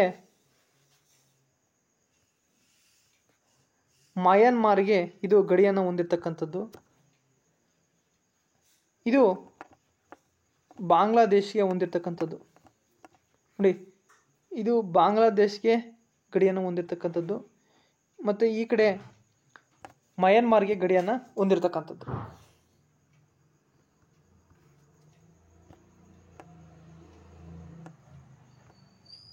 ನೋಡಿ ಅಂದರೆ ನೆಕ್ಸ್ಟ್ ಕ್ವಶನು ಇದು ಸೈನ್ಸ್ಗೆ ಪ್ರೊಡಕ್ಷನ್ ಸಿಸ್ಟಮ್ಗೆ ಸಂಬಂಧಿಸಿದಂತೆ ಕೆಳಗಿನವುಗಳಲ್ಲಿ ಯಾವುದು ಏಕೈಕ ಜೀವಿಯಿಂದ ಸಂತಾನೋತ್ಪತ್ತಿಯ ವಿಧಾನವಲ್ಲ ಅಂತ ಕೇಳಿದ್ದಾರೆ. ಇದರಲ್ಲಿ ನೋಡ್ತಾ ಹೋದರೆ ಮೊದಲನೇದು ವಿದಳನ, ಸಮ್ಮಿಲನ, ಮೊಳಕೆ ಒಡೆಯುವಿಕೆ ಮತ್ತು ವಿಘಟನೆ. ಇದಕ್ಕೆ ಏನಪ್ಪ ಆನ್ಸರ್ ನೋಡ್ತಾ ಹೋದರೆ ಈ ಸಮ್ಮಿಲನ ಅಂತಕ್ಕಂಥದ್ದು ಯಾವುದೇ ಏಕ ಜೀವಿಯಿಂದ ಸಂತಾನೋತ್ಪತ್ತಿಯ ವಿಧಾನವನ್ನು ಆಗ್ತಕ್ಕಂಥದ್ದಲ್ಲ. ಇದ್ರ ಬಗ್ಗೆ ಈಗ ವಿವರಣೆಯನ್ನು ನೋಡ್ತಾ ಹೋಗೋಣ. ನೋಡಿ, ಈ ಸಮ್ಮಿಲನ ಅಂತಕ್ಕಂಥದ್ದು 2 ಬಾಳಿಂದ ನಡೀತಕ್ಕಂಥದ್ದು. ಇದನ್ನು ಲೈಂಗಿಕ ಪುನರುತ್ಪಾದನೆ ಅಂತ ಕರೀತಕ್ಕಂಥದ್ದು. ಜೀವ ವೈವಿಧ್ಯತೆಗೆ ನೋಡ್ತಾ ಬಂದರೆ ಈಗ ಒಂದು ಗಂಡು ಜಾತಿ ಅಥವಾ ಒಂದು ಹೆಣ್ಣು ಜಾತಿ ಇಬ್ಬರು ಸಮ್ಮಿಲನಗೊಂಡಾಗ ಅಲ್ಲಿ ಪ್ರೊಡಕ್ಷನ್ ಆಗ್ತಕ್ಕಂಥದ್ದು, ಅದನ್ನು ನಾವು ಸಮ್ಮಿಲನ ಅಂತಕ್ಕಂಥ ಕರಿತಕ್ಕಂಥದ್ದು. ನೋಡಿ, ಇದು ಯಾವುದರ ಒಂದು ತದ್ರೂ ರೂಪ ಅಂತ ನೋಡಿದ್ರೆ ಮಕ್ಕಳ ಶ್ರೇಣಿಯ ರೂಪ ಅಂತಂದರೆ ಒಂದು ಈಗ ಝೈಗೋಟ್ ಫಾರ್ಮೇಷನಲ್ಲಿ ಅಂತಂದರೆ ಒಂದು ಎಗ್ ಬೇಕು, ಇನ್ನೊಂದು ಸ್ಪರ್ಮ್ ಬೇಕು, ಇವೆರಡೂ ಕೂಡ ಕೂಡಿದಾಗಲಿ ಝೈಗೋಟ್ ಫಾರ್ಮೇಷನ್ ಆಗಿ ಪ್ರೊಡಕ್ಷನ್ನು ಸ್ಟಾರ್ಟ್ ಆಗ್ತಕ್ಕಂಥದ್ದು. ಇಲ್ಲಿ ಇದನ್ನು ನೋಡ್ತಾ ಹೋಗ್ಬೋದು. ನೆಕ್ಸ್ಟು ಮ್ಯಾಪಿಂಗಿಗೆ ಸಂಬಂಧ ನೋಡಿ, ಎಕ್ಸಾಮಲ್ಲಿ ಯಾವ ಒಂದು ಪ್ರದೇಶಗಳು ಬಹಳ ಸುದ್ದಿಯಲ್ಲಿರ್ತಾವೋ ಅವನ್ನ ಮ್ಯಾಪ್ನ ಕೇಳ್ತಾ ಬರ್ತಾನೆ. ಆ ಮ್ಯಾಪ್ಗಳಲ್ಲಿ ಸುತ್ತಮುತ್ತಕ್ಕಂಥ ಬಾರ್ಡರ್ಸ್ ಬಗ್ಗೆ ಕೇಳ್ತಾ ಇದ್ದಾನೆ. ನೆಕ್ಸ್ಟ್ ಬರ್ತಕ್ಕಂಥ ದಿನಗಳಲ್ಲಿ ನಾನು ಈ ಮ್ಯಾಪ್ಗೆ ಅಥವಾ ಬಾರ್ಡರ್ಗೆ ಸಂಬಂಧಿಸ್ತಕ್ಕಂತೆ ಮ್ಯಾಪಿಂಗ್ ಒಂದು ಕ್ಲಾಸನ್ನು ತಗೊಳ್ತೀನಿ. ಅದರಲ್ಲಿ ಕ್ರೀಮಿಯ ಪರ್ಯಾಯ ದ್ವೀಪವು ಯಾವುದರಿಂದ ಆವೃತ್ತವಾಗಿದೆ ಅಂತ ನೋಡ್ತಾ ಹೋಗೋಣ. ಇದರಲ್ಲಿ ನಾರ್ತ್ ಸಿ ಅಥವಾ ಉತ್ತರ ಸಮುದ್ರದ ಇಂದ ಆವೃತ್ತವಾಗಿದೆಯೋ, ಅಥವಾ ಬ್ಲ್ಯಾಕ್ ಸಿ ಕಪ್ಪು ಸಮುದ್ರ, ಮೆಡಿಟೇರಿಯನ್ ಸಿ ಅಥವಾ ಮೆಡಿಟೇರಿಯನ್ ಸಮುದ್ರ, ಅಥವಾ ನೆಕ್ಸ್ಟು ಕ್ಯಾಸ್ಪಿಯನ್ ಸಮುದ್ರ. ಇದಕ್ಕೆ ಆನ್ಸರ್ ನೋಡ್ತಾ ಹೋಗೋದು. ನೋಡಿ ಇಲ್ಲಿ ಮ್ಯಾಪಲ್ಲಿ ಕೊಟ್ಟಿದ್ದಾರೆ. ಏನಪ್ಪ ಅಂತಂದರೆ ಈ ಕ್ರೀಮಿಯಾ ದ್ವೀಪವು ಬ್ಲ್ಯಾಕ್ ಸಿ ಒಂದಿಗೆ ಸುತ್ತುವರೆದಿರ್ತಕ್ಕಂಥ ಸಮುದ್ರದಲ್ಲಿ ಕೂಡಿರ್ತಕ್ಕಂಥದ್ದು ಈ ಕ್ರೀಮಿಯಾ. ಮೊನ್ನೆ ಉಕ್ರೇನ್ಗೆ ರಷ್ಯಾಗೆ ಹೊಡೆದಾಟ ಆಗಿರ್ತಕ್ಕಂಥ ಈ ಕ್ರೀಮಿಯಾ ಪ್ರದೇಶಕ್ಕೆ ಸಂಬಂಧಪಟ್ಟ ಕಾರಣದಿಂದಲೇ ಯುದ್ಧಗಳು ಜರುಗಿರ್ತಕ್ಕಂಥದ್ದು. ಹಾಗಾಗಿ ಈ ಕ್ವಶನ್ನ ಕೇಳಿದ್ದಾನೆ. ನಾವು ಎಕ್ಸಾಮಲ್ಲಿ ನೋಡ್ತಾ ಹೋದರೆ ಮ್ಯಾಪಿಂಗ್ಗೆ ಬಹಳ ಫೋಕಸ್ ಮಾಡಬೇಕಾಗತ್ತೆ. ತದನಂತರ ಬೇರೆ ಕ್ವಶನ್ ನೋಡ್ತಾ ಹೋಗೋಣ. ಈಗ ನೋಡಿ, ಒಬ್ಬ ವ್ಯಕ್ತಿಯು ದೂರದ ವಸ್ತುಗಳನ್ನು ಸ್ಪಷ್ಟವಾಗಿ ನೋಡಬಹುದು, ಆದರೆ ಹತ್ತಿರದ ವಸ್ತುಗಳನ್ನು ಸ್ಪಷ್ಟವಾಗಿ ನೋಡಲಾಗುವುದಿಲ್ಲ. ಅವನಿಗೆ ಈ ಕೆಳಗಿನ ಸಂಬಂಧಿಸತಕ್ಕಂಥ ಯಾವ ಒಂದು ರೋಗ ಇದೆ ಅಂತ ನೋಡ್ತಾ ಹೋದರೆ, ಮೊದಲನೇದಾಗಿ ಇದಕ್ಕೆ ಅವನಿಗೆ ಸಮೀಪ ದೃಷ್ಟಿ ದೋಷ ಅಥವಾ ಮಯೋಫಿಯಾ, ತದನಂತರ ಹೈಪರ್ ಮೆಟ್ರೋಫಿಯಾ, ನೆಕ್ಸ್ಟು ಪ್ರೆಸೋಫೋಬಿಯಾ, ತದನಂತರ ಇರುಳು ಕುರುಡು ಅಥವಾ ಬಣ್ಣ ಗುರುಡುತನ. ಈಗ ಇದಕ್ಕೆ ಯಾವುದಪ್ಪ ಸರಿ ಆನ್ಸರ್ ಅಂತಂದರೆ ಹೈಪರ್ ಮೆಟ್ರೋಫಿಯಾ.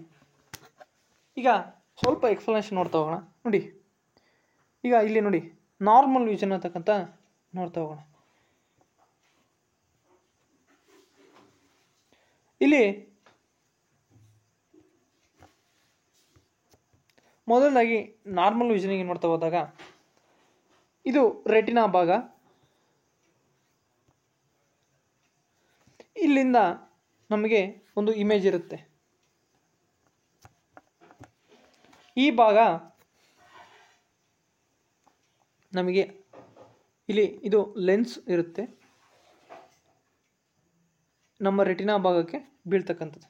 ನೆಕ್ಸ್ಟು ಮಯೋಫಿಯಾಗೆ ಸಂಬಂಧಿಸಿದಂತೆ ಯಾವ ಅಂತಂದರೆ ನಮಗೆ ಇಮೇಜ್ ಶಾರ್ಟ್ ಡಿಸ್ಟೆನ್ಸ್ ಆಗುತ್ತೆ ಅಂತ. ನೋಡಿ, ಇದು ಸಮೀಪ ದೃಷ್ಟಿ ದೋಷ ಅಂತಂದರೆ ನಮಗೆ ದೂರದಲ್ಲಿರ್ತಕ್ಕಂಥ ವಸ್ತು ನಮ್ಮ ರೆಟಿನಾ ಮುಂಭಾಗ ಬಿದ್ದಾಗ ನಮಗೆ ಅದು ಅಸ್ಪಷ್ಟವಾಗಿ ಕಾಣುತ್ತೆ. ಅವಾಗ ನಮಗೆ ಈ ಮಯೋಫಿಯಾನ ಯಾವ ರೀತಿ ನಾವು ಕ್ಲಿಯರ್ ಮಾಡಬೇಕಪ್ಪ ಅಂತಂದರೆ, ಇಲ್ಲಿ ಒಂದು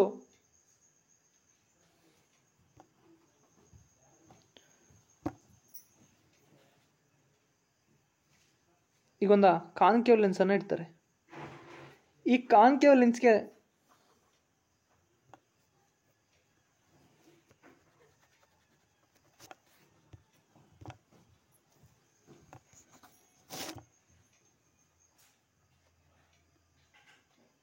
ಈ ಥರ ಕಾನ್ಕೇವ್ ಲೆನ್ಸನ್ನು ಇಡ್ತಾರೆ. ಈ ಥರ ಕಾನ್ಕೇವ್ ಲೆನ್ಸ್ ಇಟ್ಟಾಗ ನಾವು ಇಲ್ಲಿಂದ ನೋಡ್ತಕ್ಕಂಥ ಇಮೇಜು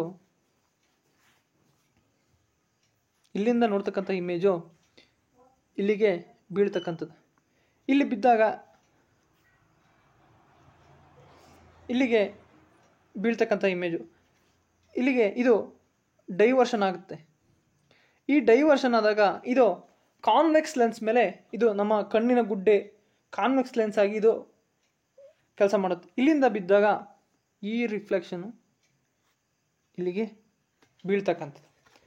ನಾವು ಎಕ್ಸಾಂಪಲ್ ಕೇಳ್ಬೋದು ಅಂತಂದರೆ, ಮಯೋಫಿಯಾನ ಹೋಗಲಾಡಿಸಲಿಕ್ಕೆ ಈ ಕೆಳಗಿನ ಯಾವ ಒಂದು ಮಸೂರಗಳನ್ನು ಬಳಸ್ತೀವಪ್ಪ ಅಂತಂದರೆ ನಾವು ನಿಮ್ನ ಮಸೂರ ಅಥವಾ ಕಾನ್ಕೇವ್ ಲೆನ್ಸನ್ನು ಬಳಸ್ತಕ್ಕಂಥದ್ದು. Next hypermetropia. What is hypermetropia ಅಂತ ನಾವು ನೋಡ್ತಾ ಹೋಗೋಣ. ಈ ಹೈಪರ್ ಮೆಟ್ರೋಫಿಯಾ ಅಂತಂದ್ರೆ ಏನಪ್ಪ ಅಂತಂದರೆ, ಈಗ ಇಲ್ಲಿರ್ತಕ್ಕಂಥ ಒಂದು ಇಮೇಜು ಮಾನವನ ಕಣ್ಣಿನ ರೆಟಿನಾದ ಹಿಂಭಾಗಕ್ಕೆ ಬೀಳ್ತಾ ಇರುತ್ತೆ. ಅಂತಂದರೆ ದೂರದ ವಸ್ತುಗಳು ಸ್ಪಷ್ಟವಾಗಿ ಇವನಿಗೆ ಕಾಣ್ತಾ ಇರ್ತವೆ, ಆದರೆ ಹತ್ತಿರದ ವಸ್ತುಗಳು ಇವನಿಗೆ ಕ್ಲೀನಾಗಿ ಕಾಣ್ತಿರಲ್ಲ. ಹಾಗಾಗಿ ಇವನಿಗೆ ದೂರದೃಷ್ಟಿ ದೋಷ ಅಂತ ಕರಿತೀವಿ. ಇದು ಯಾವ ಥರಪ್ಪ ಅಂತಂದರೆ, ನೋಡಿ,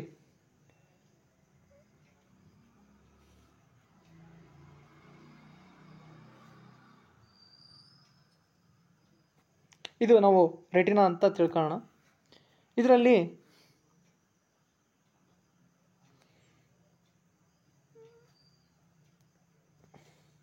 ಈ ಥರ ಇರುತ್ತೆ ಒಂದು ಇಮೇಜು. ಇಲ್ಲಿಂದ ಆ ಇಮೇಜ್ ಇಲ್ಲಿಗೆ ಪಾಸ್ ಆಗ್ತಕ್ಕಂಥದ್ದು. ಈ ಇಮೇಜು ಪಾಸಾಗಿ ನೆಕ್ಸ್ಟು ಇದು ರೆಟಿನಾದ ಹಿಂಭಾಗಕ್ಕೆ ಬೀಳ್ತಾ ಇರುತ್ತೆ. ಈಗ ನಾವು ಈ ಹೈಪರ್ ಮೆಟ್ರೋಫಿಯಾ ಅಥವಾ ದೂರದೃಷ್ಟಿ ದೋಷ ನಾವು ಇದನ್ನು ಯಾವ ರೀತಿ ನಾವು ಹೋಗಲಾಡಿಸ್ತೀವಪ್ಪ ಅಂತಂದರೆ,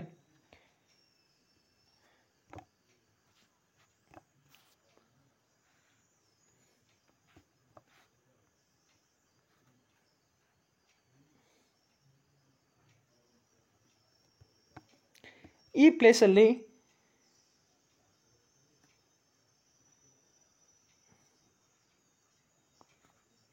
ಒಂದು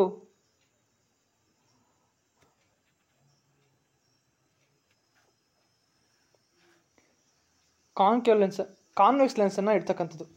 ಈ ಇಮೇಜು ಇಲ್ಲಿಗೆ ಈ ಕಾನ್ವೆಕ್ಸ್ ಲೆನ್ಸ್ ಮೇಲೆ ಬೀಳುತ್ತೆ. ಈ ಕಾನ್ವೆಕ್ಸ್ ಲೆನ್ಸ್ ಮೇಲೆ ಇಮೇಜ್ ಬಿದ್ದಾಗ ಇವು ಈ ಗುಡ್ಡೆಗಳ ಮೇಲೆ ಬಿದ್ದಾಗ ಈ ಒಂದು ಇಮೇಜು ನಮಗೆ ರೆಟಿನಾ ಮೇಲೆ ಬೀಳುತ್ತೆ. ಆವಾಗ ವ್ಯಕ್ತಿಗೆ ಇಮೇಜು ಕರೆಕ್ಟಾಗಿ ಕಾಣುತ್ತೆ. ನಾವು ಇದರಿಂದ ಏನು ತಿಳ್ಕೊಂಡ್ವಿ ಅಂತಂದರೆ, ಹೈಪರ್ ಮೆಟ್ರೋಫಿಯಾ ಅಂತಂದರೆ ಇಮೇಜ್ನ ಭಾಗ ರೆಟಿನಾ ಹಿಂಭಾಗವನ್ನು ಬೀಳ್ತಕ್ಕಂಥದ್ದು. ಇದನ್ನು ಸಮೀಪ ದೃಷ್ಟಿ ದೋಷ ಅಥವಾ ದೂರದೃಷ್ಟಿ ದೋಷ, ಇದನ್ನು ನಾವು ಯಾವ ರೀತಿ ಹೋಗಲಾಡಿಸ್ತೀವಿ ಅಂತಂದರೆ, ಈ ಹೈಪೋಮೆಟ್ರೋಫಿಯಾನ ನಾವು ಯಾವ ರೀತಿ ಹೋಗಲಾಡಿಸ್ತೀವಿ ಅಂತಂದರೆ ಕಾನ್ವೆಕ್ಸ್ ಲೆನ್ಸನ್ನು ಯೂಸ್ ಮಾಡೋದ್ರಿಂದ ನಾವು ಹೈಪರ್ ಮೆಟ್ರೋಫಿಯಾನ ಯೂಸ್ ಮಾಡ್ತೀವಿ. ತದನಂತರ ಈ ಪ್ರೆಬಿಯೋಫಿಯಾ ಅಂತಂದರೆ ವಯಸ್ಸಾಗ್ತಾ ಆಗ್ತಾ ಕಣ್ಣು ಮಂಜಾಗ್ತಕ್ಕಂಥದ್ದು. ನೆಕ್ಸ್ಟು ಈ ಬಣ್ಣ ಗುರುಡುತನ ಅಂತಂದರೆ ವಿಟಮಿನ್ ಎ ಇದರಿಂದ ಇದು ಆಗ್ತಕ್ಕಂಥದ್ದು. ನೆಕ್ಸ್ಟು ಶುದ್ಧ ಚಿನ್ನದ ಬಗ್ಗೆ ಈ ಕೆಳಗಿನಲ್ಲಿ ಯಾವುದು ಸರಿ ಅಂತಂದರೆ, ಪ್ಯೂರ್ ಗೋಲ್ಡ್ಗೆ ಸಂಬಂಧಿಸಿದ ಈ ಕೆಳಗಿನಲ್ಲಿ ಯಾವುದು ಸರಿಯಾಗಿದೆ ಅಂತ ನೋಡ್ತಾ ಹೋಗೋಣ. ಮೊದಲು ಇದು 24 ಚಿನ್ನದವನ್ನು ಕರೀತ ನೋಡಿ. ಈಗ ಪ್ಯೂರ್ ಗೋಲ್ಡ್ ನಾವು 24 ಕ್ಯಾರೆಟ್ ಗೋಲ್ಡ್ ಅಂತ ಕರೀತಕ್ಕಂಥದ್ದು.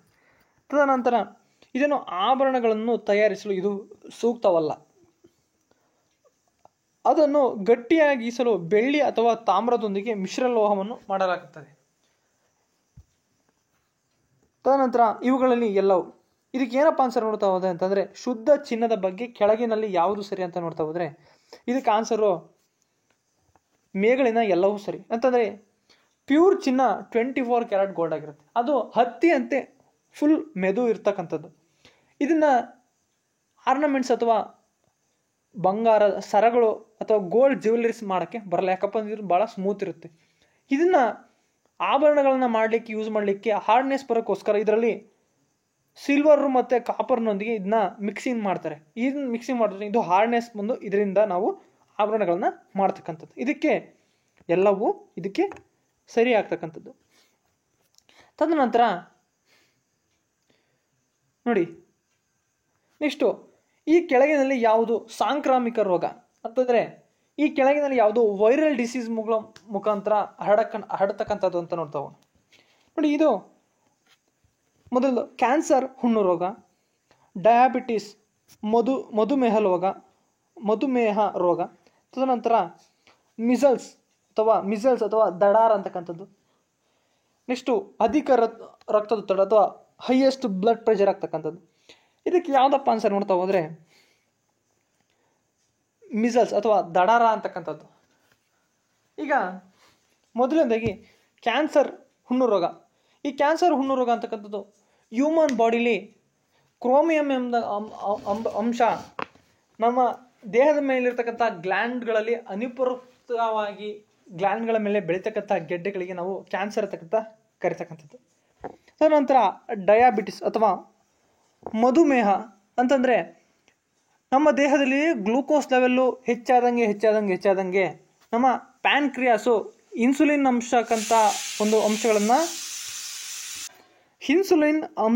ಅಂಶವನ್ನು ಉತ್ಪಾದನೆ ಮಾಡೋದ್ರಲ್ಲಿ ಕಡಿಮೆ ಆದಾಗ ನಮಗೆ ಗ್ಲೂಕೋಸ್ ಲೆವೆಲ್ ಜಾಸ್ತಿಯಾಗಿ ಶುಗರ್ ಲೆವೆಲ್ ಜಾಸ್ತಿ ಆಗ್ತಕ್ಕಂಥದ್ದು. ನೆಕ್ಸ್ಟು ಈ ಮಿಸಲ್ಸ್ ದಡಾರ ಅಂತಂದರೆ ಇದು ಗಾಳಿಯ ಮುಖಾಂತರ ಹರಡ್ತಕ್ಕಂಥದ್ದು. ಇದು ವಾರಿಯೋಲಾ ವೈರಸ್ ತಕ್ಕಂಥ ಒಂದು ಯಾವುದಪ್ಪ ಅಂತಂದರೆ ವಾರಿಯೋಲಾ ವೈರಸ್ ಅಂತಕ್ಕಂಥ ಒಂದು ವೈರಸ್ಸಿಂದ ಹರಡ್ತಕ್ಕಂಥ. ನೆಕ್ಸ್ಟು ಇದು ಅಧಿಕ ರಕ್ತದೊತ್ತಡ ಅಂತಂದರೆ ಮನುಷ್ಯನಿಗೆ ಒಂದು ಟೆನ್ಷನ್ ಜಾಸ್ತಿ ಆದಾಗ, ಬ್ಲಡ್ ಪ್ರೆಷರು ಜಾಸ್ತಿ ಆದಾಗ ಇದು ಆಗ್ತಕ್ಕಂಥದ್ದು. ನೆಕ್ಸ್ಟು ನೋಡಿ, ಈ ಕೋವಿಡ್-19 ಅಂತಕ್ಕ ಈ ಒಂದು ಇನ್ಫ್ಲುಯೆನ್ಸಾ ಅಂತಂದರೆ ವೈರಲ್ ಡಿಸೀಸು. ಈಗ ಇಂಪಾರ್ಟೆಂಟ್ ಇದು CET ಪರ್ಪಸ್ ಅಲ್ಲಾದರೂ ಕೂಡ ನಮ್ಮ ದಿನನಿತ್ಯದ ಜೀವನಕ್ಕೆ ಬಹಳ ತಿಳ್ಕೋಬೇಕು. ಇದರಲ್ಲಿ ನೋಡಿ, ಭಾರತದಲ್ಲಿ ಗರ್ಭಧಾರಣೆಯ ಸುರಕ್ಷಿತ ಮತ್ತು ಕಾನೂನುಬದ್ಧ ಮುಕ್ತಾಯದ ಚೌಕಟ್ಟಿನ ರಚನೆಯನ್ನು ಇದರಿಂದ ಒದಗಿಸಲಾಗ್ತದೆ ಅಂತ ನೋಡ್ತಾ ಹೋಗೋಣ. ಮೊದಲನೇದಾಗಿ ಇದು ಯಾವುದಕ್ಕೆ ಸಂಬಂಧಿಸಿದಪ್ಪ ಅಂತಂದರೆ ಪ್ರಸವ ಪೂರ್ವ ಗರ್ಭಪಾತ ಕಾಯ್ದೆಯ ವೈದ್ಯಕೀಯ ಮುಕ್ತಾಯ, ಗರ್ಭಧಾರಣೆಯ ಕಾಯ್ದೆಯ ಅಧಾನಿಕ ಮುಕ್ತಾಯ, ಗರ್ಭಧಾರಣೆಯ ಕಾಯ್ದೆಯ ವೈದ್ಯಕೀಯ ಮುಕ್ತಾಯ ಇವುಗಳಲ್ಲಿ ಯಾವುದೂ ಅಲ್ಲ. ಇದಕ್ಕೆ ಏನಪ್ಪ ಆನ್ಸರ್ ಅಂತ ನೋಡ್ತಾ ಹೋದರೆ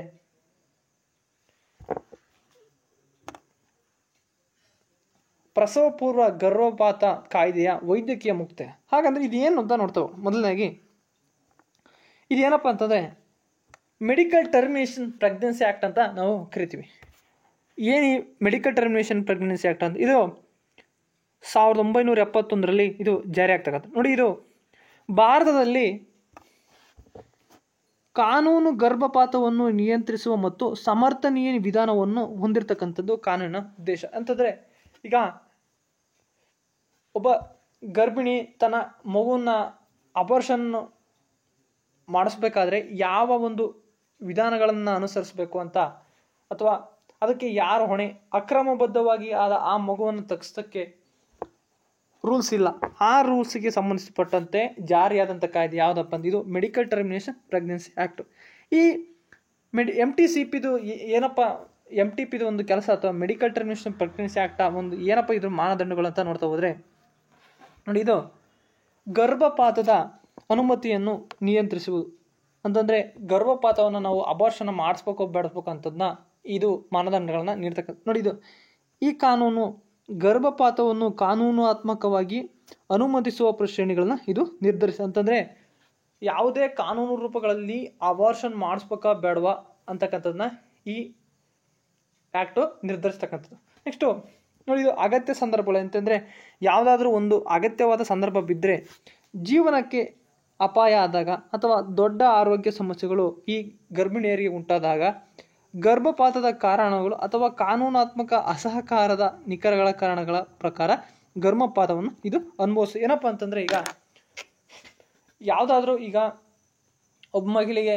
ಏನಾದರೂ ಒಂದು ಪ್ರಾಬ್ಲಮ್ ಇರುತ್ತೆ, ಅವಾಗ ಅಬಾರ್ಷನ್ ಮಾಡೋ ಒಂದು ಪರಿಸ್ಥಿತಿ ಇದ್ದಾಗ ಇದು ಅಬಾರ್ಷನ್ ಮಾಡಲಿಕ್ಕೆ ಅವಕಾಶವನ್ನು ನೀಡ್ತಕ್ಕಂಥದ್ದು. ಅಥವಾ ಯಾವುದೋ ಒಂದು ರೋಡ್ ಆಕ್ಸಿಡೆಂಟಲ್ಲಿ ಅವಳು ತುಂಬು ಗರ್ಭಿಣಿ 9 months ಆದಾಗ, ಎಲ್ಲೋ ಆಕ್ಸಿಡೆಂಟ್ ಆದಾಗ ಹಾಸ್ಪಿಟ್ಲಿಗೆ ತಗೊಂಡೋಗಿ ಅಲ್ಲಿ ಆ ಡಾಕ್ಟರ್ಗಳ ಒಂದು ಪರ್ಮಿಷನ್ಗಳನ್ನು ತಗೊಂಡು ಈ MTC medical termination pregnancy act under ಅಡಿಯಲ್ಲಿ ಅದು ಮಾನದಂಡಗಳನ್ನ ಯಾವ ರೀತಿ ಅಂತ ಕೂಲಂಕುಷವಾಗಿ ವಿತರಿಸಿ ಆ ಮಗುವನ್ನು ಹೊರಗೆ ತೆಗಿತಕ್ಕಂಥದ್ದು ಇವು ಈ MTCP ಅಡಿ ಬರ್ತವೆ.